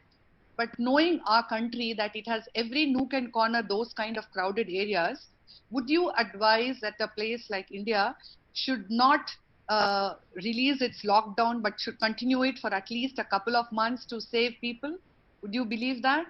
Or does it not? I definitely do. Because, I've seen how the police have been trying to frighten the Indians there to stay at home, to social distance, and it's really very difficult. And unless the law comes in to mandate it, right, it's not in your natural behavior to really not socialize, because you're so populous, and it's very difficult with such a population to be kept at home. And a lot of people would not want to be staying at home because they're working in different cities. Quite true. Thank Quite you. true, Professor Chi. I would like to have comments from Dr. Arup Chakravarti, then Dr. Gaurav Luthra, and then Dr. Lalit Verma, please. Hi, Professor Soonfaik. This is Arup here. Your presentation was very engaging and it was quite informative. And I am from Kerala, which reported the first case in the country. And initially, we had a very steep curve. And 80 to 90% of the cases were imported cases, because the population here, they're all over the place, all over the world. So they are coming back, and they created all the problem. But we used to benchmark the happenings in Singapore. We knew that Singapore was doing extremely well. So our population is very disciplined. So we have gone through a couple of viral epidemics in Kerala, like we had the Zika virus here, we had the Nipah virus, and now the COVID came. So fortunately, like Singapore, we had a very, very disciplined population, and it was easy for people to police them, to make them understand what is social distancing. Social distancing doesn't come naturally to India. It has come so well to the Far East, because they have gone through this problem so many times. Now, my question to you, or my reflection on this would be, in a couple of days' time, we are going to lift the lockdown. And we are all looking forward to it as regards how the crowd will build up, whether it will build up or not, what are the precautions we are going to take. And in this connection, we have a lot of doubts. Few things Namrata Madam had already raised. What kind of air conditioning system should we use? The professional protection equipment for the patient, for the surgeon. How is it possible to really implement it in the inside the operation in the OR operation theater? And the number of patients, the spacing out of the patients. So these are the things that have really been we have been bothered about these issues. And we also got a little what would I say is frustrated when you went through the second wave. So as Dr. Chitra mentioned, that should we extend the lockdown for a couple of weeks more? It is still not very clear as to what direction the disease is going to take and what policies the country is going to take, the politicians. I think this is what I wanted to comment and get your opinion about the OR particularly. Yeah, so I think you're absolutely right, that the concern is that moment you lift this stay at home kind of a law, then, you will start getting numbers rising again in the community. And that's why in Singapore, we initially had a 4-week circuit breaker. And 2 weeks into the circuit breaker, right, our Prime Minister came online again to say, no, we need to extend it by another 1 month. So that's why it's 2 months and not 1 month. And you really need to see what your epidemiologic curve is like, what are your numbers like. I found it interesting to look online where they have a mathematical prediction looking at your epidemiological numbers in the country. And mathematically, they can actually plot a graph to see when your numbers will drop.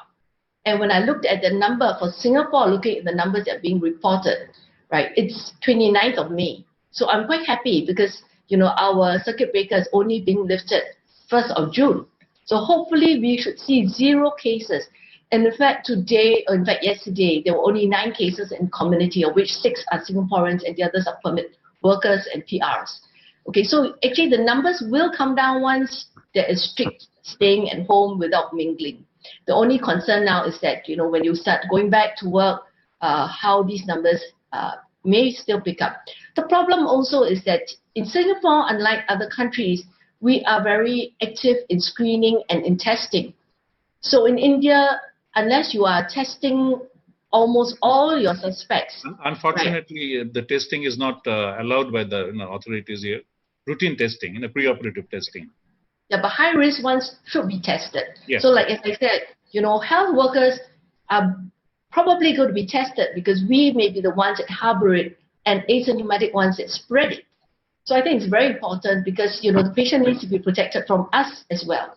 So in terms of the OR, in fact, now we are using N95 masks. The patient, if is undergoing GA, should have a COVID test, should have, and it's done twice in case there's a false negative on PCR. They also have to have a chest x-ray to make sure they are clear before they come in. And of course, we're only doing emergencies. And these patients are wearing a surgical mask when they come in. And of course, we do the complete drape for the patient. And for ourselves, we are wearing N95 masks. We also wear goggles. We wear face shield. For surgeons, I prefer to wear a face shield rather than a goggle. And then, we wear the full overall to cover, that's long sleeve, that covers everything. And then, of course, we glove. Yeah, so I think this is all very, very important. In fact, what is important is, you mentioned about aircon vents. They're known to be the most contaminated structure, right, in a negative pressure room. For example, in an infectious disease hospital, it's negative pressure, unlike in operating theater where it's positive pressure. But what is important is the ventilation. So you actually need to have multiple changes of air ventilation to make it safe so that people going in and out do not get exposed. And the recommended ventilation actually in the operating theaters today, in the past was 10 to 12, now it's something like 25 times. 25, yeah. Yeah, so unless we are meeting those standards, right, we may not be quite that safe. Yeah. Thank you so much. Yeah. Dr. Gaurav, please. Yeah. Thanks, Dr. Chi. You answered a lot of my questions, but I have 2 questions still remain. And it's so nice to see the presentation you made and the Singapore model. In fact, that same mathematical model which you spoke about just now predicts that India, I was just reading that yesterday, and that predicts that India will probably see 0 cases or similar to what Singapore sees in May, and we might see that in July. So my question is that while we've spoken about the OR and how we might manage, on the 1st of June, when your lockdown, you said that it opens up on the 1st of June potentially, right? Yes. When it opens up, will you be treating your cataract patients differently? Like right now, you're doing all that stuff that you talked about, like in the months of June, July, and August, or maybe, as you said, it's going to go on for a year or more. I mean, the caution and everything. How do you look at yourself operating patients 3 months from now? And will you be doing numbers similar to what you were doing before for cataract or say LASIK or something else? How would you stagger your numbers, and how would you change from what you're doing now in the peak COVID zone to a post-COVID zone when 2 or 3 months down the line things will be a little better? But how much of your guard are you going to go let down? Okay, so that's a really good question. I mean, people today are discussing the post-COVID era. How are we going to face that? And actually, the planning needs to be right now. Okay, so for example, when I had an email sent to me that said, Professor Chi, your patient wants to see you urgently. And the earliest date I can find is the 21st of June, and it's already full. So I immediately texted my medical director, and I said, we have to plan for post-COVID. We cannot be seeing full clinics, and if we just allow the appointments to build up, right, this is all the pent-up cases, then we have to get appointments to call these patients and shift them again.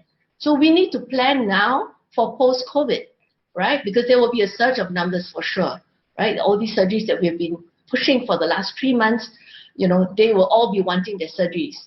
I mean, I've been pushing white cataracts as well, all right? And so I think what we need to plan is in terms of numbers, and we look at countries that have opened up. So I've heard from my friends in Vietnam, in Australia, they're doing something like 20 to 30% of their normal load. We cannot just go to 50 or 100%. It's not tenable, all right? And we need to still have the social distancing because we don't know who may still harbor the virus, all right? So if we are social distancing our patients, we look at the waiting area, right? We can count how many seats we can fill with that distancing, and that's the number that we can take. Depending on how long you see your patient, you can work from your turnover, how many patients you can see a clinic. And it needs to really be a slow increase and not a sudden ramp up because we may face problems. So it's the same whether it's surgery or whether it's clinic patients. I think it will be the same. It's a really slow build up. And this will be, throughout all sectors, not just in medicine. I think everything has to move very slowly back to normal. A quick question, because other people are waiting. Between the PCR and the antibody test, like what are you depending upon more, and how do you decide which one to do when? Okay, so I think for screening, we are looking at acute cases. For the first 7 days, we will get PCR positive results. Okay, beyond 7 days, in fact, the infectivity is so low that these people may not be infectious. So even if you have a positive PCR, this may not truly be culturable virus. So PCR definitely for the first 7 days. And after 14 days, that's the time we expect the antibodies to develop, right? So IgG, IgM may be a bit earlier, but, we need to only use that after 22 weeks. So that's why we are using mainly PCR now. And as you know, the PCR kits are getting so fast, you can get them within 15 minutes or so. Yeah. Thanks. Thank you very much. If you find a patient with IgM, Partha? Yeah, okay. Quick, short question, then one. Yeah, if you find a patient with IgM positive, Professor Chi, what do you do? IgM positive. Yes. So, of course, you can test the PCR, but he's likely to be negative at that stage. That just tells us that he has had the infection even if he was asymptomatic. That helps, our PCR, our antibody. IgM. IgM is... Yeah, so you check the PCR. You check the PCR, okay? And if it's negative, then he's already because it's only 7 days, right, of the infection that you are PCR positive and infectious. Beyond that, you probably get your IgM in 5 days. So it depends on which stage it is. So I would also check the PCR to see whether he's truly positive and infectious at that stage.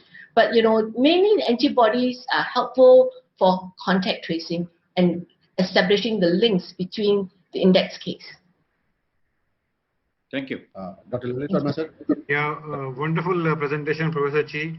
But a lot of questions already answered, but one or two quick questions because I know time is running out. You said, the practice is reduced to 10% and a lot of webinars are happening. I was concerned about what is the status of fellowship program and residency programs. That was point number one. Secondly, one of my patients asked that you are asking RT-PCR for me. What about you, doctor? Because, I'm afraid that I may get from you.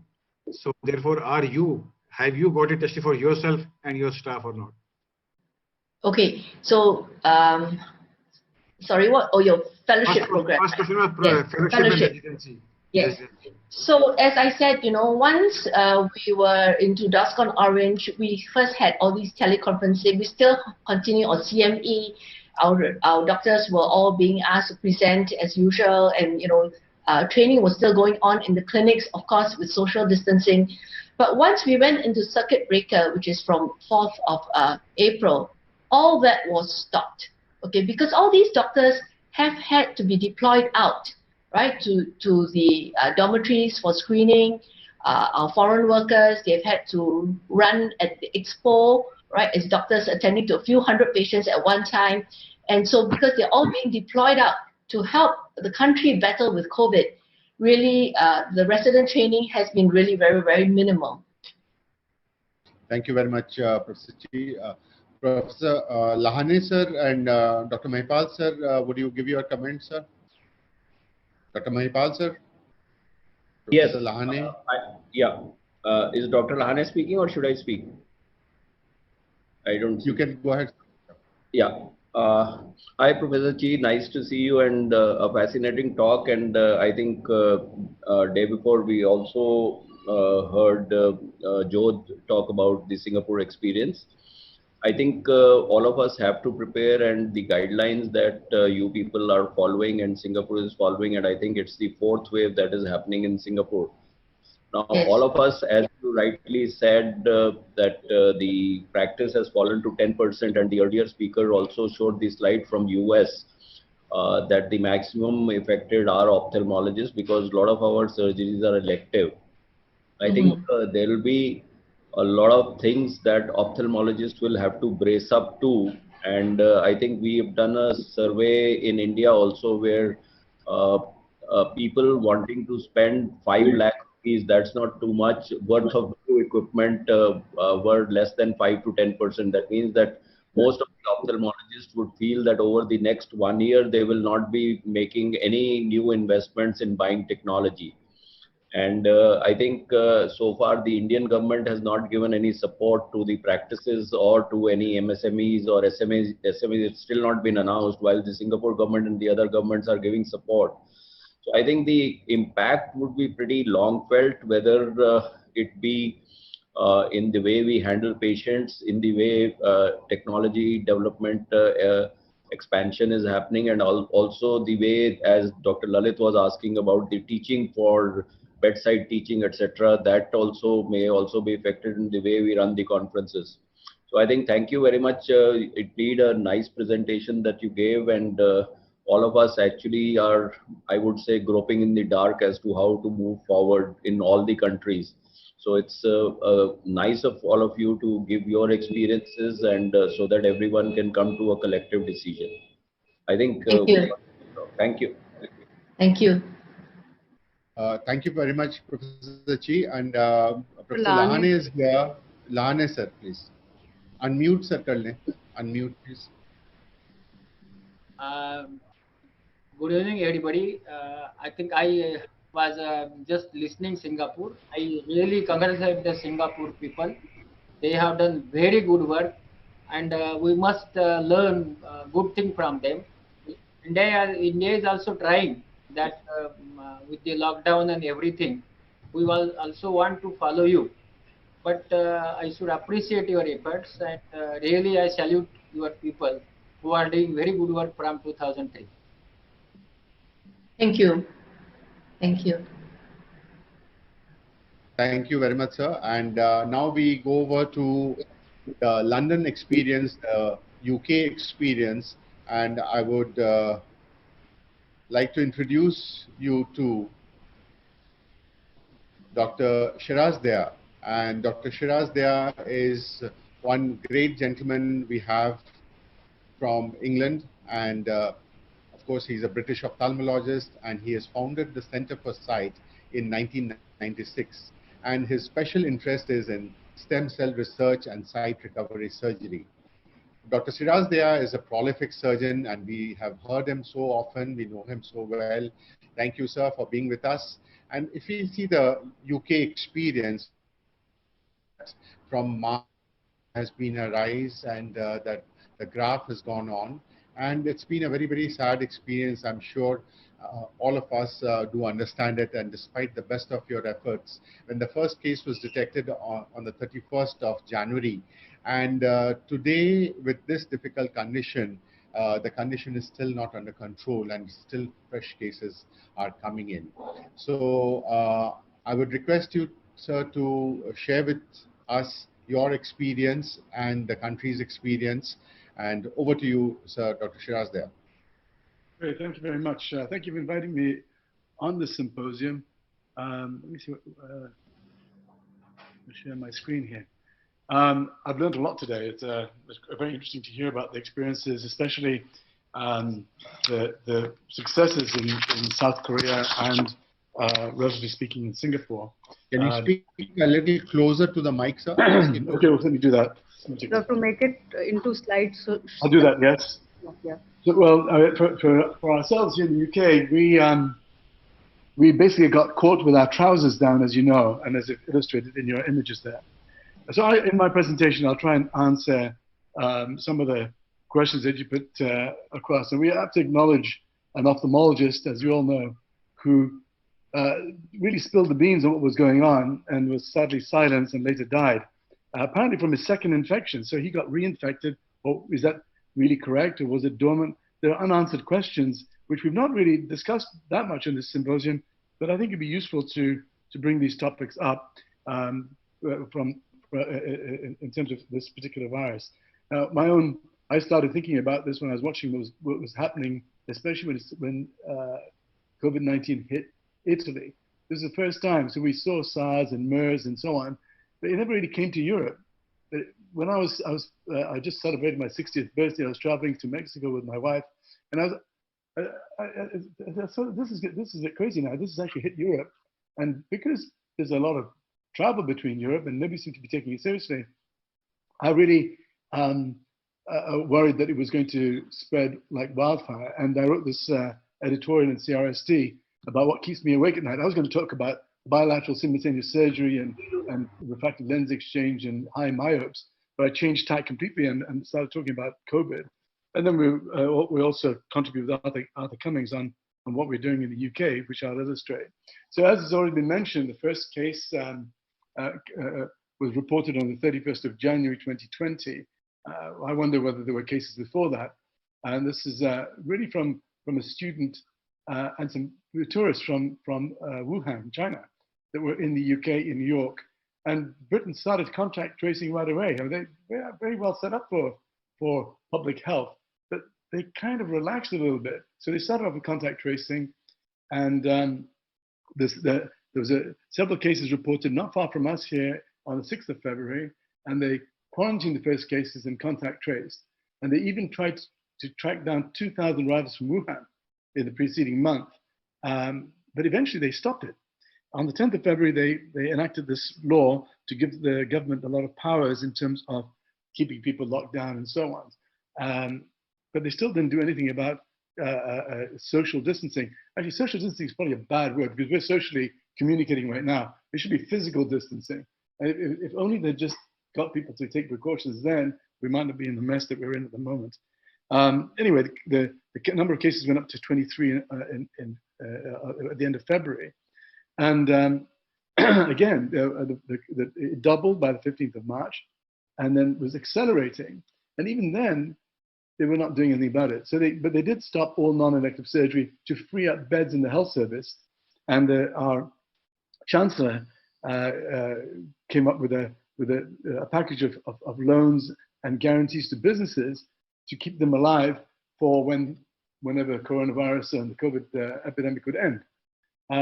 Eventually, they announced that all schools should close, and on 23rd of March, the lockdown was initiated.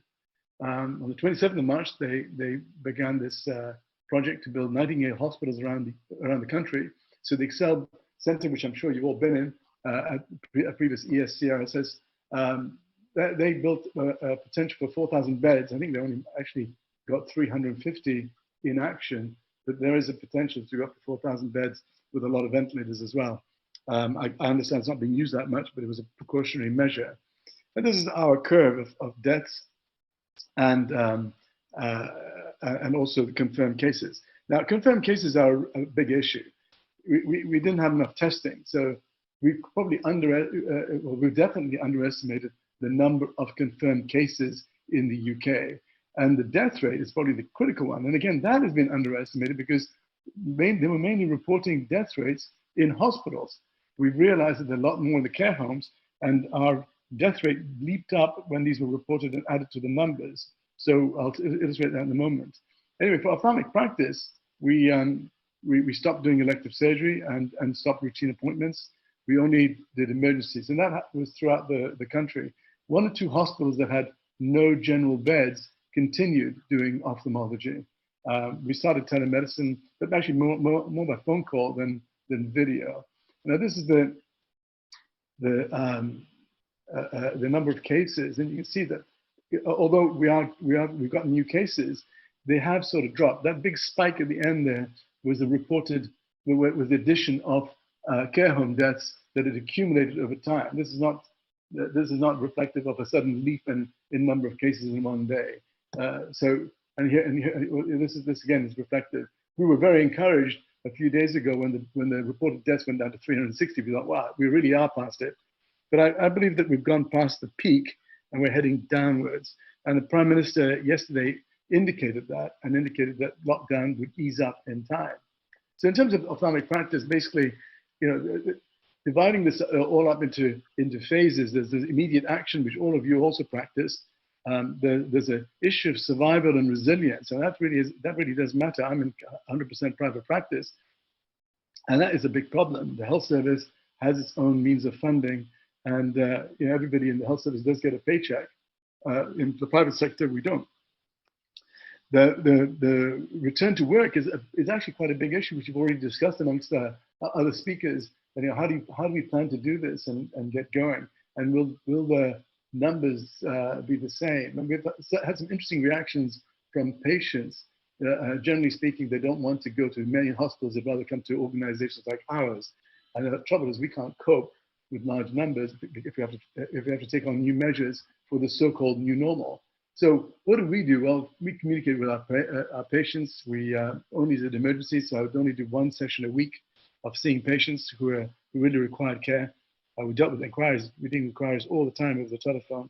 We've offered telemedicine. Patients don't, they're okay with it. Some of them don't mind having a video conference. Most of it's done by telephone by my own staff. And the other thing we have to do is also look after our own staff. And unfortunately, the government gave us some financial assistance.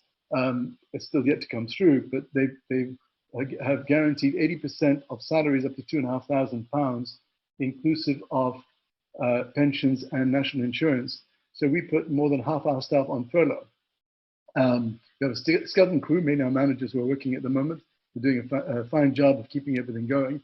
And we've also looked at this issue, whoever is working, how do we protect them from COVID when we're seeing emergency patients? And in terms of business and finance, this really matters. We're basically like everybody else. We've stopped all capital spend. We've halted all payments where possible.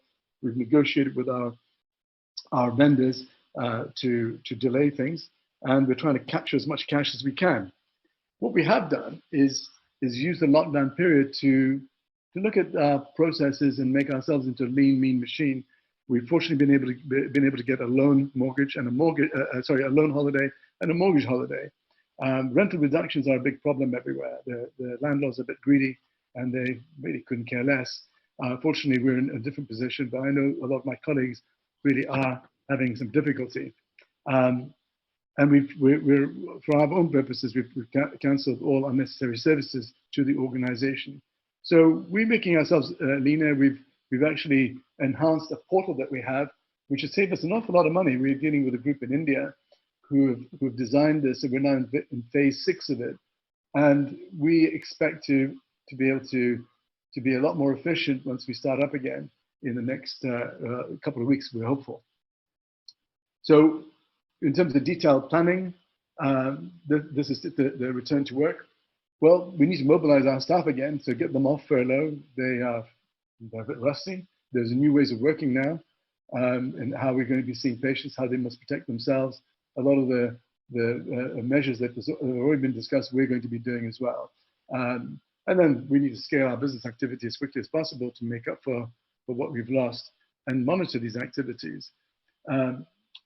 So what's the new normal going to be? And we're getting glimpses from other parts of the world, which is good. We're behind you, and we're watching very, very carefully. But a lot depends on government regulations in terms of limiting COVID-19.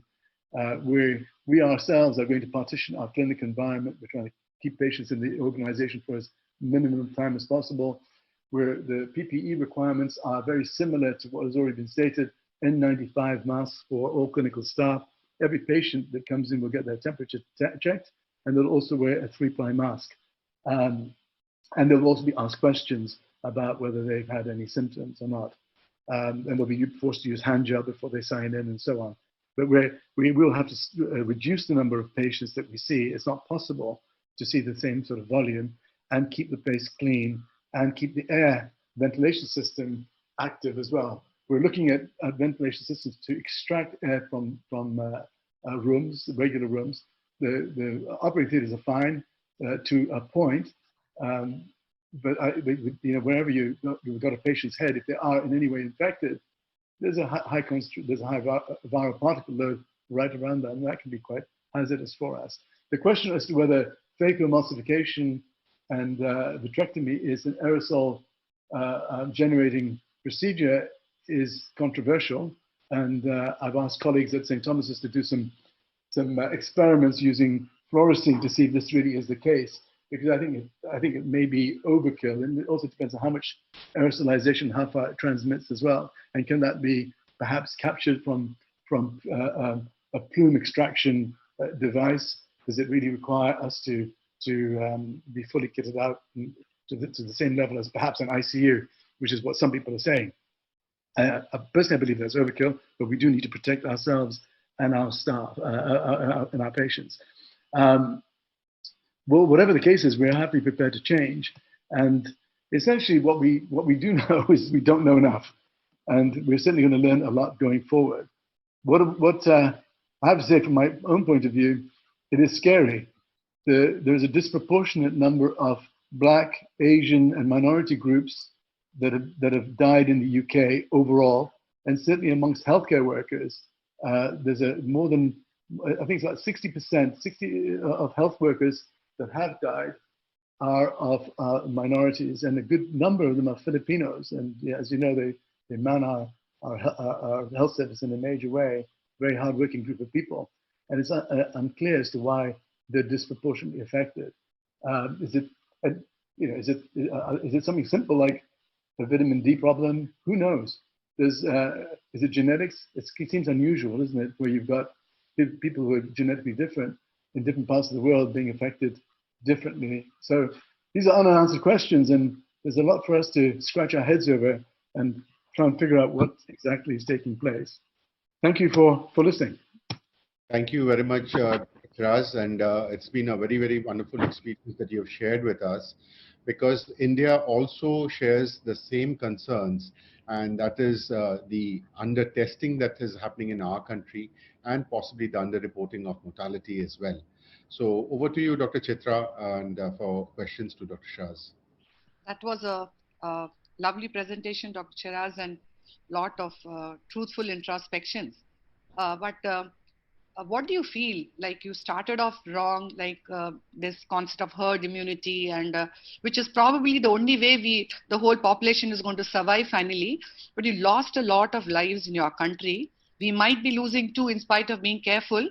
But you think a good majority of your population are actually safe?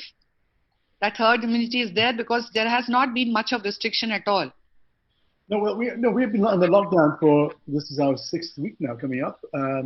We've been on lockdown, but we started too late. Now, if you look at South Africa locked down earlier. Nobody's talked about an African country.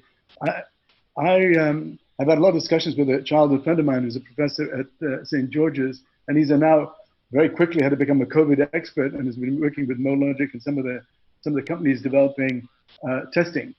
And we both discussed, we're both from Tanzania, we grew up there. And we both said, this is Tanzania, all these countries, it's going to be a disaster. But actually, because they locked down early, they managed to contain it. So in South Africa, they're going to be easing up their lockdown in the following week. And that's quite credible. They only had 100 deaths compared to our 20-something, 27, 28,000 deaths. So it's interesting how just the process of lockdown makes a difference and locking down early. Britain, I'm not sure what happened there. Maybe it was bad advice, everybody meaning well, but trying to treat the disease like it's any other disease. There's so much now that we know that we don't know. And in hindsight, yes, we should have probably locked down at the end of February rather than waited those 2 weeks. I mean, even 1 week of hanging about, trying to figure out whether you should lock down or not is too long when you've got a pandemic taking place. And I think we're now feeling the effects of it.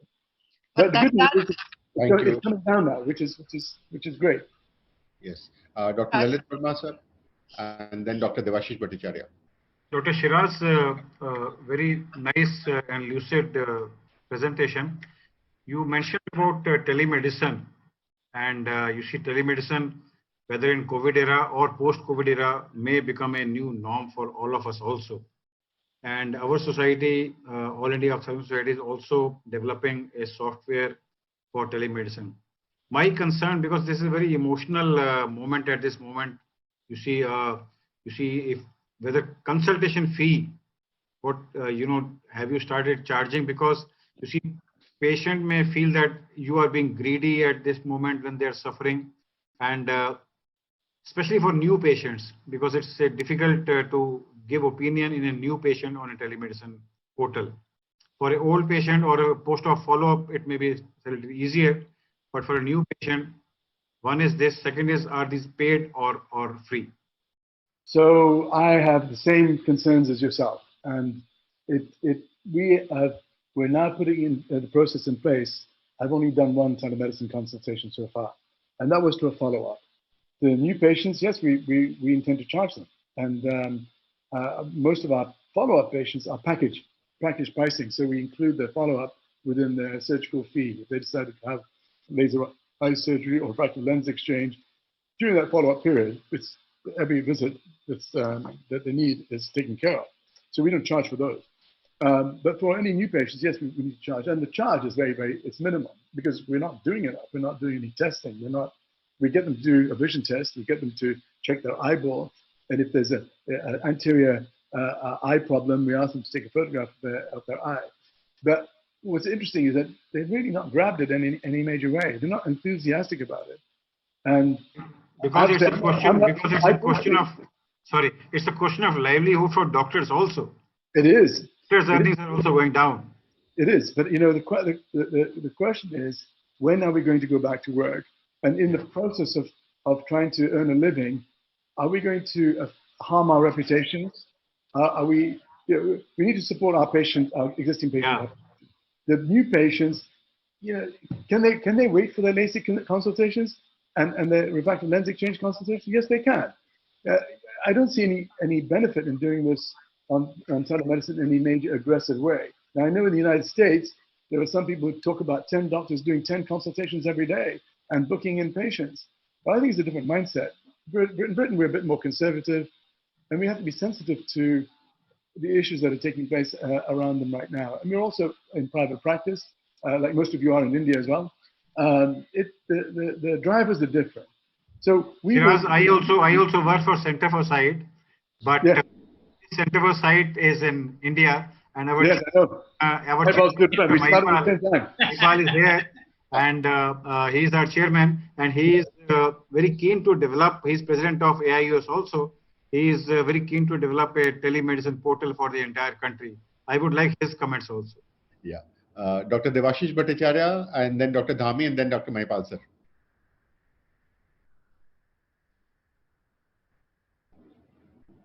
Dr. Debashish Bhattacharya, sir, come in. Yeah. See, I like to have a question, see how you begin in the post-COVID era. It's easy. How do you begin your surgery and your OPD procedures? Will you suspect every patient coming in to be a suspect or a carrier? How will it change? Well, I think that I think that's what we have to assume, and we have to use a process of elimination. So the process of elimination, that's standard practice right now in the UK, is to find out in advance, like 24 hours in advance, from the people coming in, have they been exposed? Do they have any symptoms? If they do, stay at home, unless it's really an emergency. If they have no symptoms, when they come in, we'll use a non-contact thermometer reading and give them a surgical mask if they don't have one, a 3-ply. We are wearing, because we're seeing emergencies right now, we're wearing an N95 mask and glasses to protect ourselves. And we have breath shields on our slit lamp. We're doing the minimal amount of investigations. We're not doing the full gamut. Just, basically our job right now is to find out what's going on and treat them. Get them out of the practice as quickly as possible. As far as their relatives are concerned, we don't let them in the building. We tell them to sit in the car outside and have a cup of coffee, and we'll call them when they're ready to leave. But that's how we've been playing it, how we intend to start. We predict that the lockdown will end to some level. It'll be eased out. It won't be so people like ourselves, doctors, will go back to work to do elective work, and that'll probably start on the 11th of May. So we're second guessing. We'll actually be doing surgery on the 11th of May. There's some retinal surgery being done by colleagues, and then we're going to be doing some anterior segment surgery. If they say we can't do it, then we'll have to delay it by another week or two. But we're keeping the numbers as low as possible because it's quite a lot of learning as well. Just to teach our staff how to don and doff protective equipment. We have to sit there and we have to train them so that they protect themselves if they're exposed to they have to work like they've been potentially exposed to COVID-19. And that takes some training, as you know. So there's a bit of work to do on our part. They're all on furlough right now. We have to bring them back to work and get them started. So there's a bit of work for us involved. Right. And in the midst of all this, we're moving one of our practices in London. So we have nobody there to commission equipment and set it all up, and it's an absolute nightmare. That's life. Thank you. Now, Center for Sight to Center for Sight. Yes. Dr. Mahipal sir to Dr. Shiraz. I pale in comparison to Mahipal. Take a bow. As Dr. Lalit was saying, I personally feel that India essentially is following a lot of countries and we were behind in the curve. So I think there were a lot of learnings that Indian government took and they imposed the lockdown very seriously. The country has divided itself into red zones, orange zones and green zones, and the green zones are likely to see relaxation in the lockdown from 4th, but the others will continue. But what I feel is that as regards the practice pattern and all, Shiraz, I think globally telemedicine or teleophthalmology will come and the number of visits that we want from the patients to happen will definitely go down. Because you have to have social distancing is actually a wrong word. It's physical distancing, and socially actually we should come together. So physical distancing has to be maintained, and you can't just overnight increase the capacity of your waiting rooms, etc.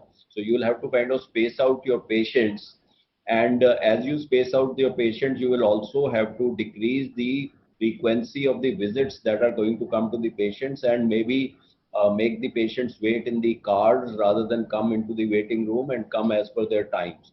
So I think there will be definitely a large impact on how we practice ophthalmology. The numbers of refractive surgery, according to me, would definitely be impacted the most because that's an elective surgery. And as you said, people can wait 6 months, 8 months, disposable incomes will come down in their hands. So I think overall, all of us have to learn from what went wrong in major countries of Europe. And that's exactly what your Prime Minister also had the COVID infection. I think your Health Minister also had it. So it spares no one, it spares no religion, it spares no caste, it spares no color.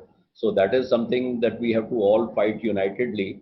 And I think we have learned a lot from what went wrong in the European countries, and India from that point, being such a huge country with so much of population, over 130 crores, I think touch wood, we are still having a number of cases less, but the economic impact, now the discussions have started, like in the world, the discussions in India is life versus livelihood.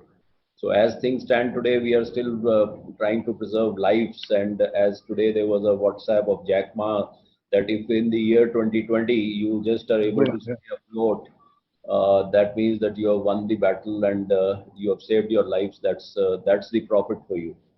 So let's hope for the best. And I think thank you, Shiraz, for an excellent presentation. And we definitely hope to learn from what other countries have done. Dr. Devashish Bhattacharya, sir. No, just a query, Shiraj. England has a lot of Indian population. So, you know, and it's the same matrix that they have been exposed to. I was just wondering why the figures in India are so low. Are we God blessed? Are we, you know, till now? That's really I wanted to know how are the Indians in UK, as per their population in the UK, doing in UK? That's what my interest was. Yeah, and that's something that I've been scratching my head about, and many colleagues have been scratching their heads about. Well, how is it that in South Africa, amongst people of African descent, in India, people like myself are not as affected as they are in the UK? And the only thing that we could come up with is, you know, even the white population in the UK is vitamin D deficient. And the pigmented population is extremely vitamin D deficient. Our whole family takes vitamin D supplements throughout the year, even more so right now. And I believe that that probably has a role. You know, do we have the building blocks for a proper immune response? And that's simplifying things. It's got probably a lot more to it than just vitamin D. But what is it about pigmented individuals in England that makes them so vulnerable? They haven't all got diabetes. They're being affected at a much earlier age than anybody else. The age where they're supposed to be protected, they're getting it, and they're dying. And that's a real concern. So I know the government has initiated an investigation as to why this might be the case. So they've got scientific advisory and others to try and figure out what is it about this population that's causing a problem. And maybe they should be looking at things like vitamin D levels from blood samples that have been taken for people who've survived and the ones that have not survived. They may come up with the answer, and it may be quite simple. It may be just a few small changes to make a difference in terms of our survival and how hard we get hit. Right, thanks. Yeah. Thanks. Well, what do you all have think? to unmute yourself. I'm curious as to why you all think that it's so bad over here and not so bad in India. I think these are questions that we have to answer. Right. So shall we go from Dr. Shiraz to our last presenter and across the world, across the country? Oh, wow, he's donning the PPE, right? So I would like to introduce Dr. George Biko, a very, very good friend and whom we have in India every year. And thanks to Amar and IRSI. He's a cataract, anterior segment, and a refractive surgeon. And in Catharines, Ontario, he's a very keen researcher of advanced cataract techniques and new intraocular lenses, and has been an investigator in the numerous phase 1 FDA trials on IOLs. He has numerous peer-reviewed articles in the Journal of Cataract and Refractive Surgery and in the Canadian Journal of Ophthalmology. And he's here today with us. And George, I would really like to tell you that in your country, again in March, and from March, the number of cases has seen a rise. So in a country which is affluent, which is very health conscious, which doesn't have a very densely populated cities and areas, you still have had a rise, and the graph is going.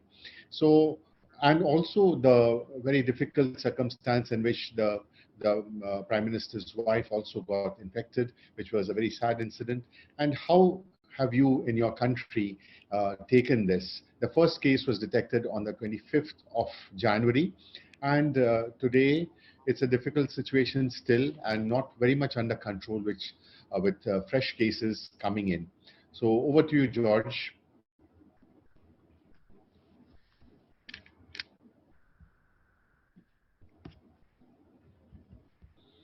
Start your slide share, George.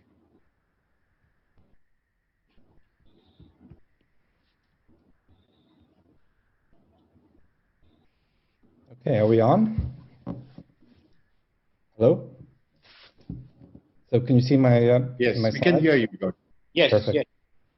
So I'm going to talk about the Canadian experience. As you know, Canada is a multicultural country with a lot of immigrants. I would say about 50 to 60% of our country at this stage are individuals who were born outside the country. So we have a lot of Asians, we have a lot of Indians, we have a lot of Chinese, Middle East.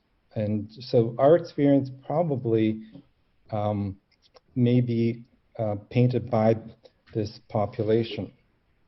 I should tell you, as a disclosure, I am an officer of the Most Venerable Order of the Hospital of St. John in Jerusalem. So I am a crusader in the true sense of the word. So how did this battle begin? The first case was thought to have occurred November 17, 2019 in Hubei, a 55-year-old man. The first human-to-human transmission was suspected in December, as his wife was admitted with pneumonia. December 21st, Wuhan doctors began to notice a cluster of pneumonia cases. And then on the 25th, the Chinese medical staff in 2 of the Wuhan hospitals were quarantined with the disease. So it was late December that there was a noted and exponential increase in the number of cases that were linked back to the Hunan seafood wholesale. Who warned us of this? As Shiraza said, Dr. Li Wang Liang, an ophthalmologist, was the one who raised the warning and told us on December 20th that there was a problem going on. He was forced by his government to sign a statement saying that he made false warnings and that he disturbed the public order. And the same day that he did that, they closed down the seafood wholesale market, claiming that it had to be disinfected. Dr. Li when Liang returned to work, and I think we should take note of this, he contracted the virus from an infected patient who was treating for glaucoma. So once we return to work, we can't take this lightly and think that things are going to go on. Here's an individual who was aware of the problem, he got the disease, and he died on February the 7th. So for Canada, the initial foray was all related to China. January 25th, the man arrived from Wuhan. On the 26th, his wife became infected. It was confirmed on January 27th. And then after that, all the cases seem to have come in January and early February from China or linked to China in some way. Subsequently, we started to get cases from Iran. So on February the 20th and through the last week in February, we had a number of cases that came from Iran. And then after that, we started to get cases from Egypt. So China, Iran, and then Egypt. And so our first community-acquired case was on March 5th. And this case, we have no idea where the contact was.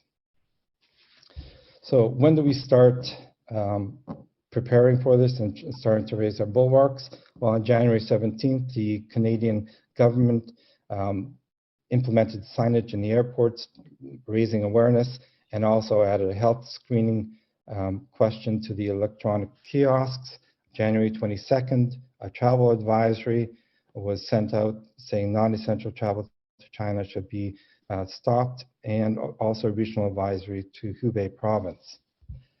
On January the 29th, we began evacuations. The Canadian government started to encourage Canadians to repatriate, and we had flights coming on February 7th from China. Towards the end of February and beginning of March, we started to repatriate our cruising Canadians on the Diamond Princess and the Grand Princess, in which there were a lot of affected individuals. And all of these individuals, when they came back to Canada, were tested and quarantined.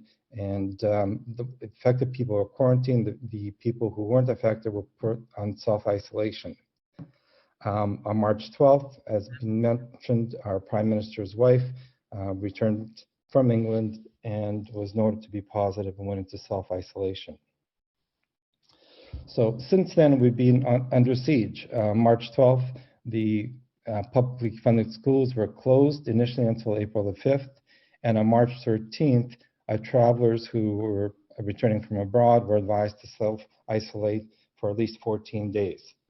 March 15th, the Ontario Supreme Court of Justice announced that they would suspend most criminal matters until the end of May. And on March 17th, we declared a state of emergency, closing bars and restaurants except for takeout, as well as libraries, theaters, cinemas, schools, daycares, all public gatherings of more than 50 people initially, but then this was reduced to 5 people.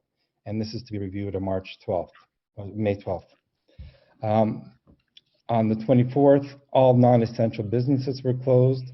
On the 30th, closure of all outdoor recreational activities or centers in order to prevent spread, and fines up to $1,000 if you were caught using any of those amenities. The halting of non-essential construction began on April the 4th, and the only construction that can occur right now is construction that was already underway or essential or for critical purposes. However, our cannabis, liquor, and beer stores remain open.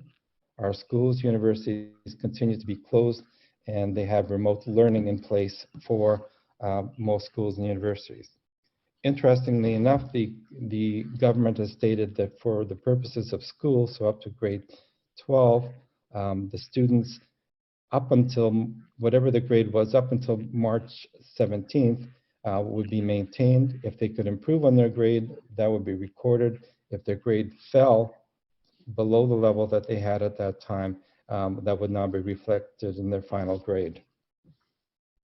So Canada, as you know, is intimately related to the United States, and there are a lot of places where the border is essentially a white line in the pavement, and it's very easy just to cross over. And this is the situation that we had pre the COVID times. Now, we've actually closed the border. So initially, things such as signs went up saying that you cannot cross over, but on March 18th, there was a restriction of entry into Canada only to citizens and their immediate families and permanent residents.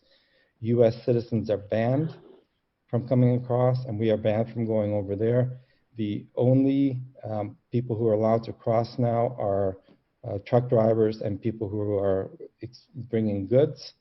International flights were routed to Canada's major airports as of March 18th, so that's Vancouver, Toronto, Montreal, and Halifax. And then the government also announced that it provide loans for Canadians to repatriate up to $5,000 in order to come back to Canada. On March 20th, we made all the non-essential travel across the border stopped. So that's to be reviewed on March 21st.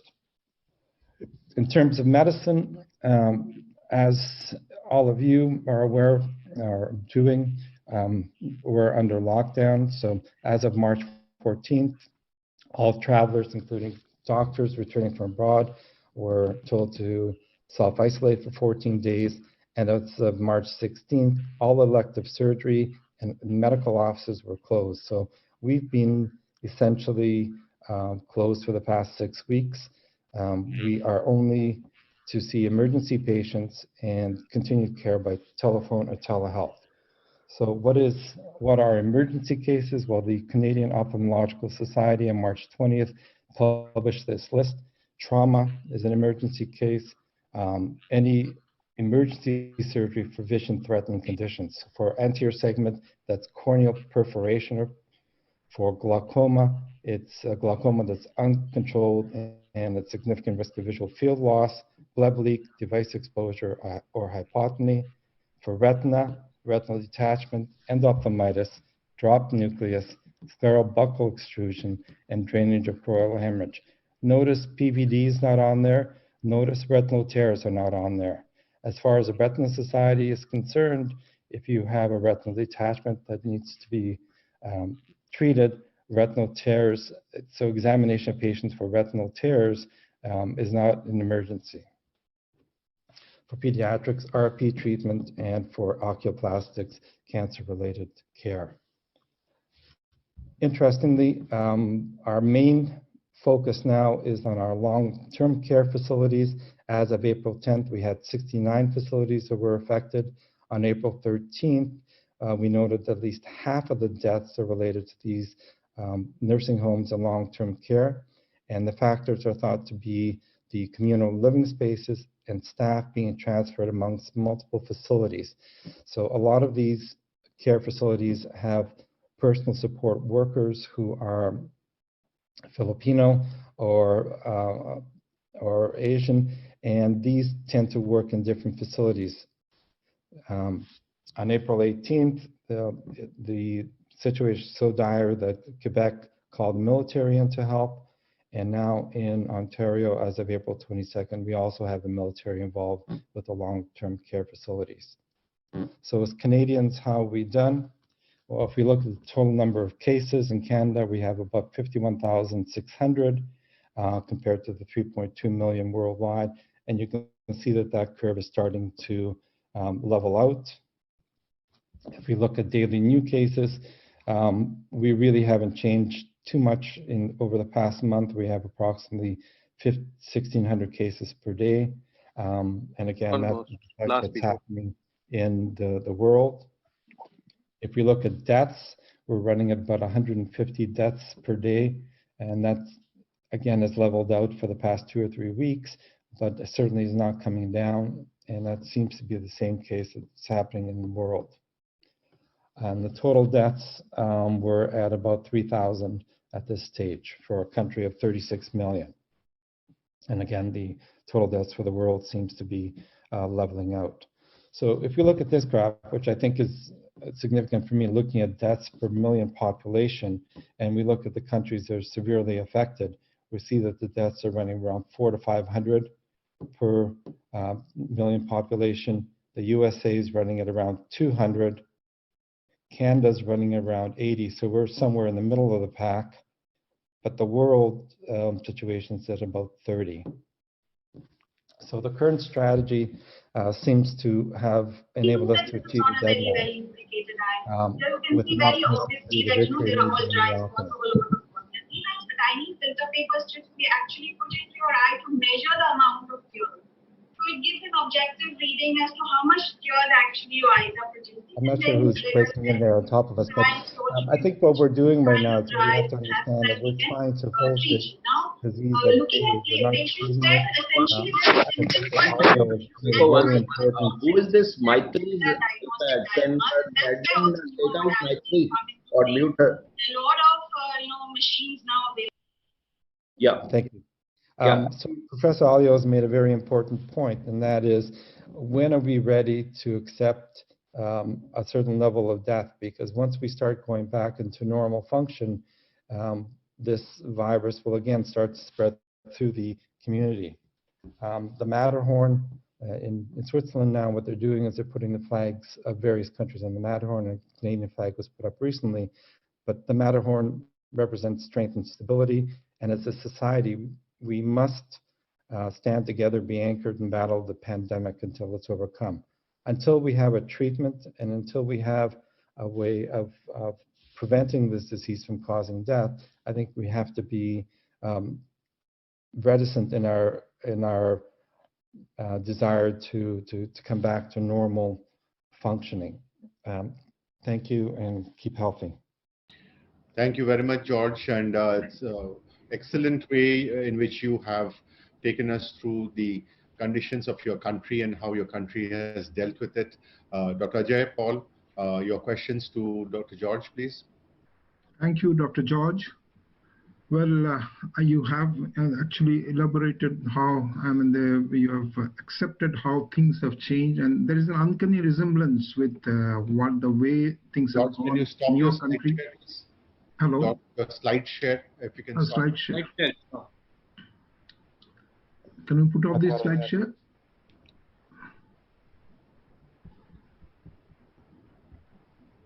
George, you have to go on top and switch it off. Stop share.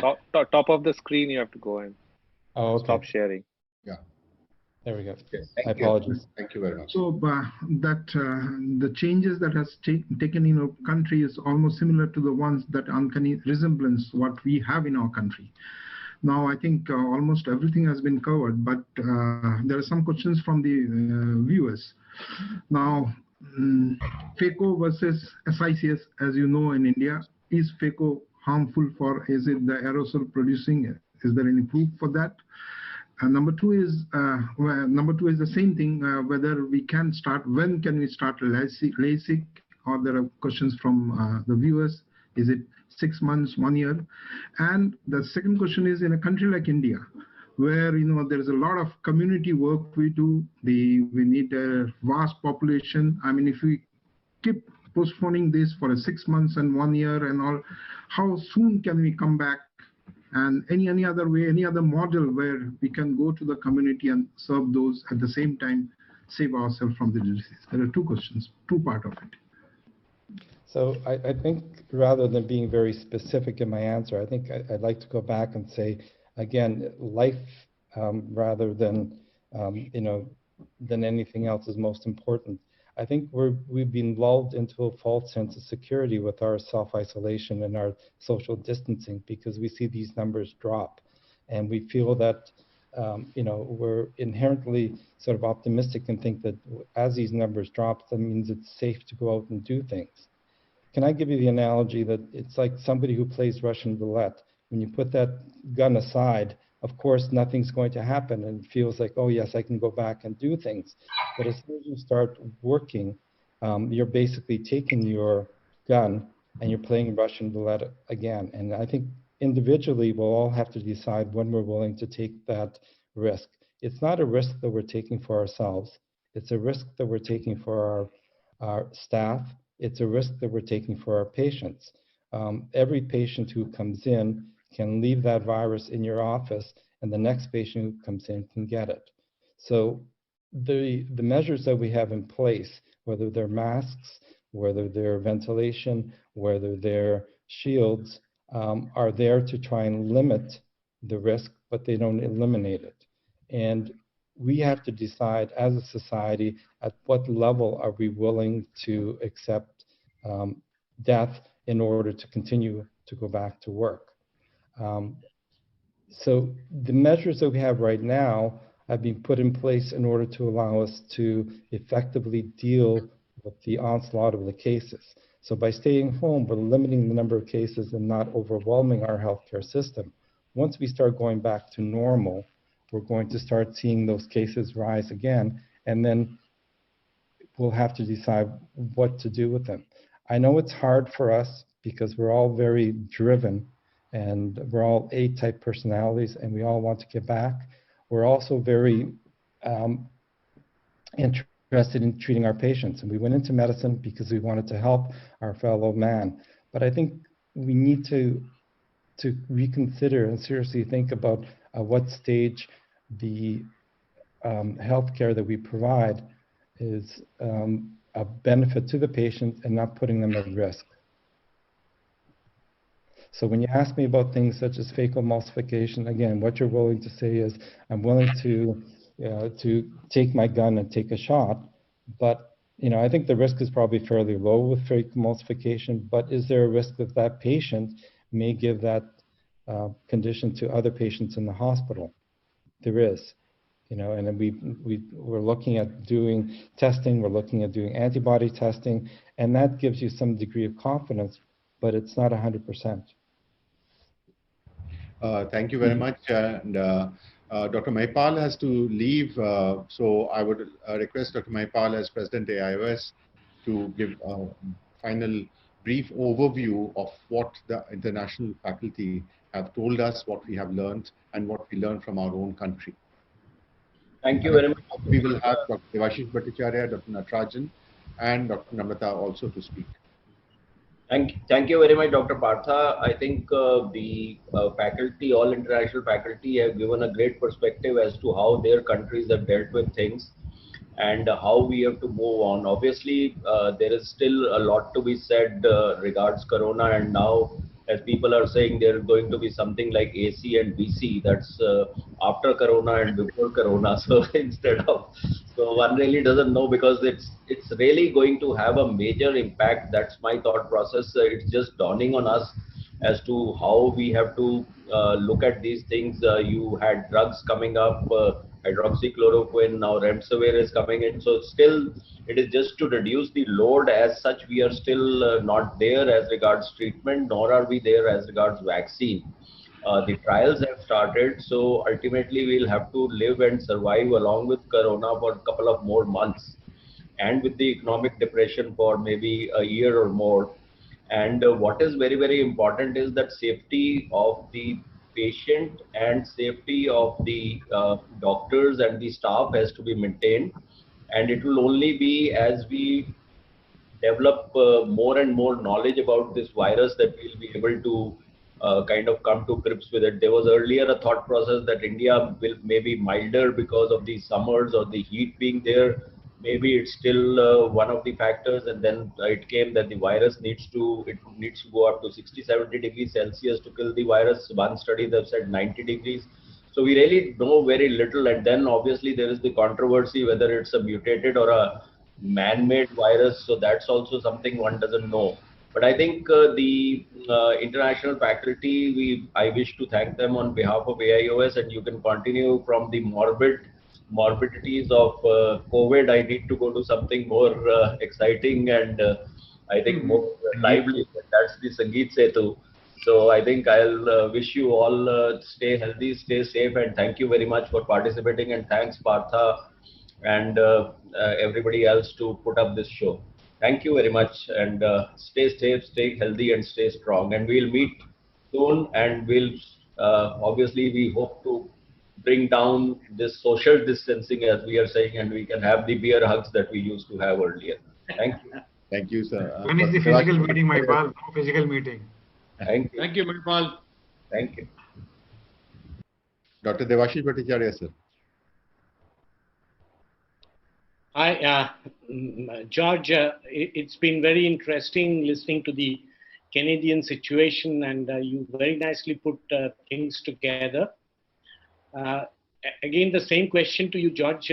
In Canada, we have a lot of Indian population. So how are they faring against the Western population or your own population? I mean, this is a question which is bothering me because I find that the Indian scenario now, about 1,000 dead, about 30,000 cases in a country of 1.3 billion people.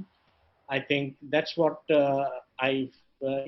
maybe we are God blessed, maybe it's too early. I don't, just to have a feel of it. What is the scenario of Indian genetics in Canada?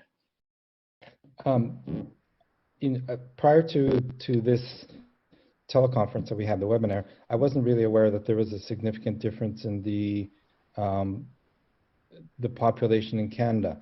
We're not really focusing on the ethnicity because what we realized is the people in long-term care are accounting for half of our deaths. So those are the people that we're focusing on and trying to find out how to treat them. I'm not aware that there's any sort of ethnic background or population that's more severely affected in Canada, apart from the aged. Now, the other interesting fact in Canada is that half of our cases are under the age of 60. So we have younger individuals, and then we have the individuals in the long-term care facilities as being the two major groups. So that may be a little bit different. But then, George, we saw that I was seeing your demographic distribution. I found that more than 16.8% were above the age of 80 also. Yeah. In your website. And did you really hit a case, zero case on yesterday?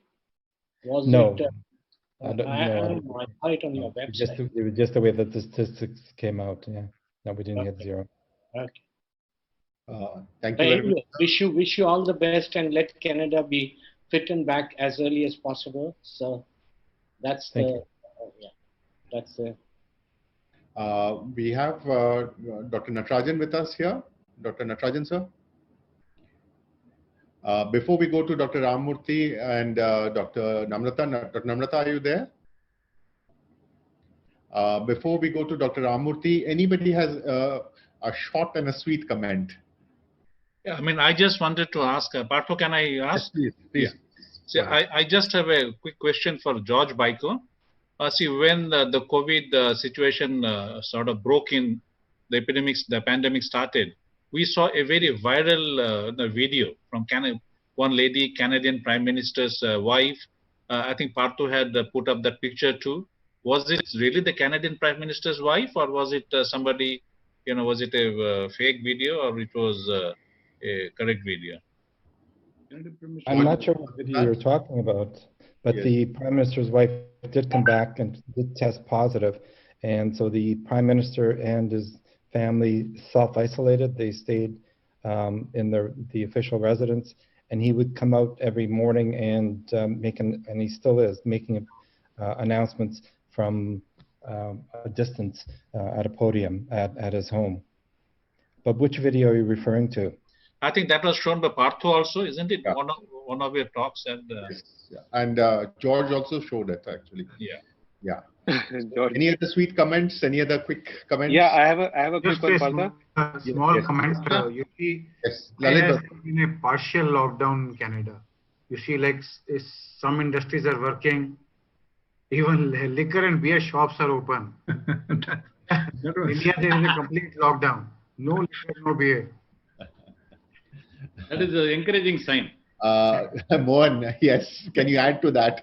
That's the best part of it. Liquor and beer shops are open. But I will compliment. Beer is diet in Canada.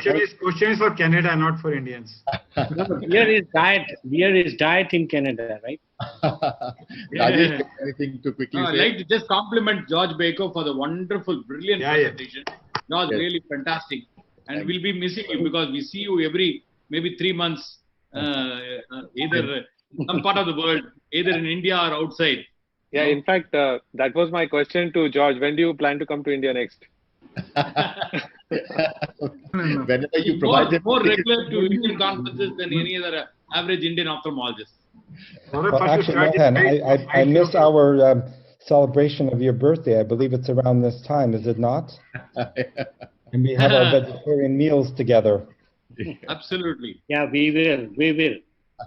I guess in 2020 we just have to socialize online, and maybe from 2021 we can have more of physical hugs and all those. Today is Sujata's birthday. Okay. Oh, happy birthday. Stay social distance from Sujata. Yes, she's already social distant from me.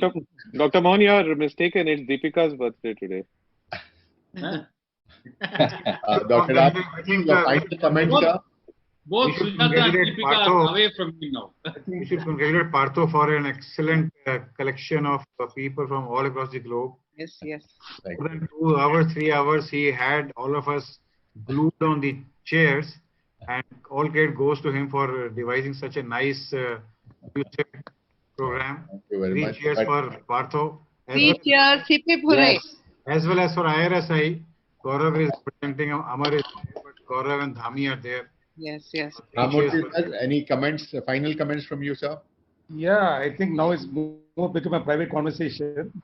So thank you, George, for the excellent presentation. One thing which struck me right through that, though Canada is not out of the woods, compared to United States of America, you're doing much better. I think the difference is that you had to deal with only the coronavirus, while US had to deal with Corona plus Donald Trump.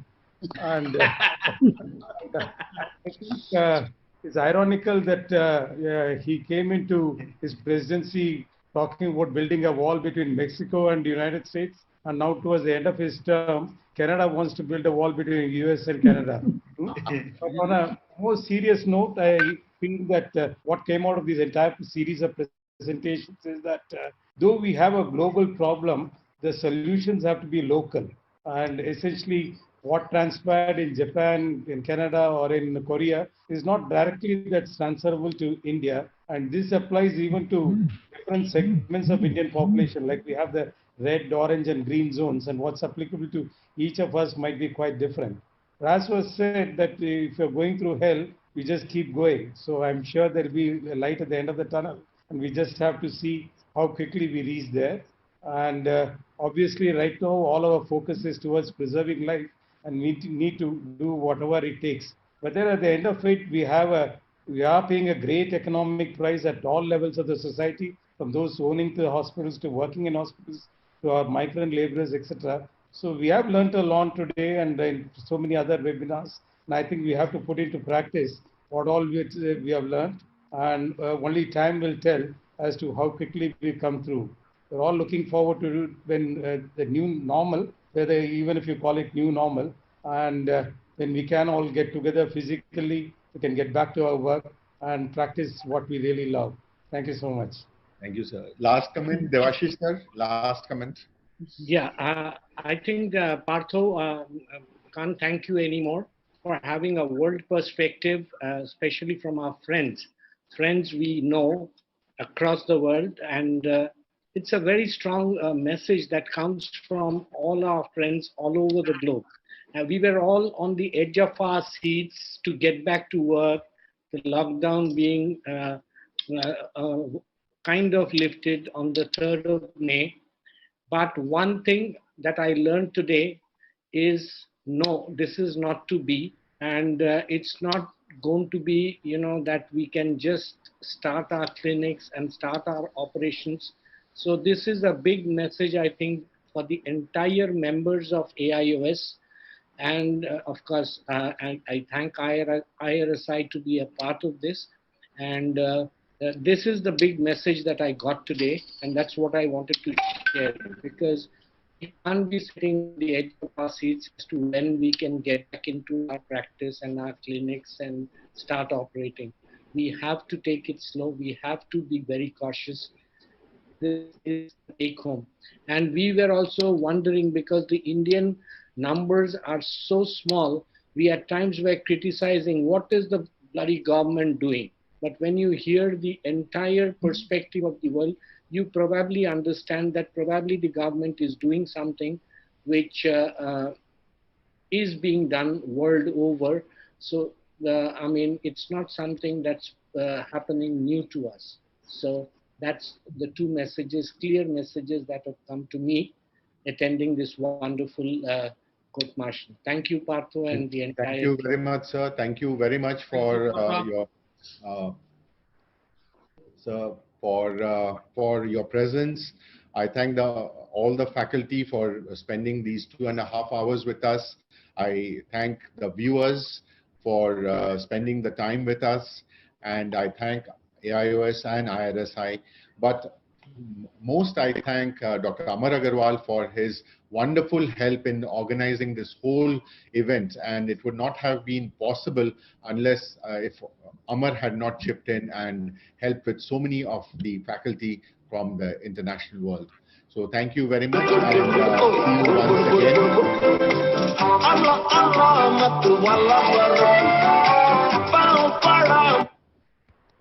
Thank you, sir. Thank you. Thank you. Thank you, Dr. Partha. Thank you, Partha. Thanks a lot, sir. Very good. Thank you, Partha. Thank you very much. Thank you, Ajay. Thanks, everybody. Bye-bye, doctor. Take care. Sampi, Devashish sir, Rajesh, Mohan.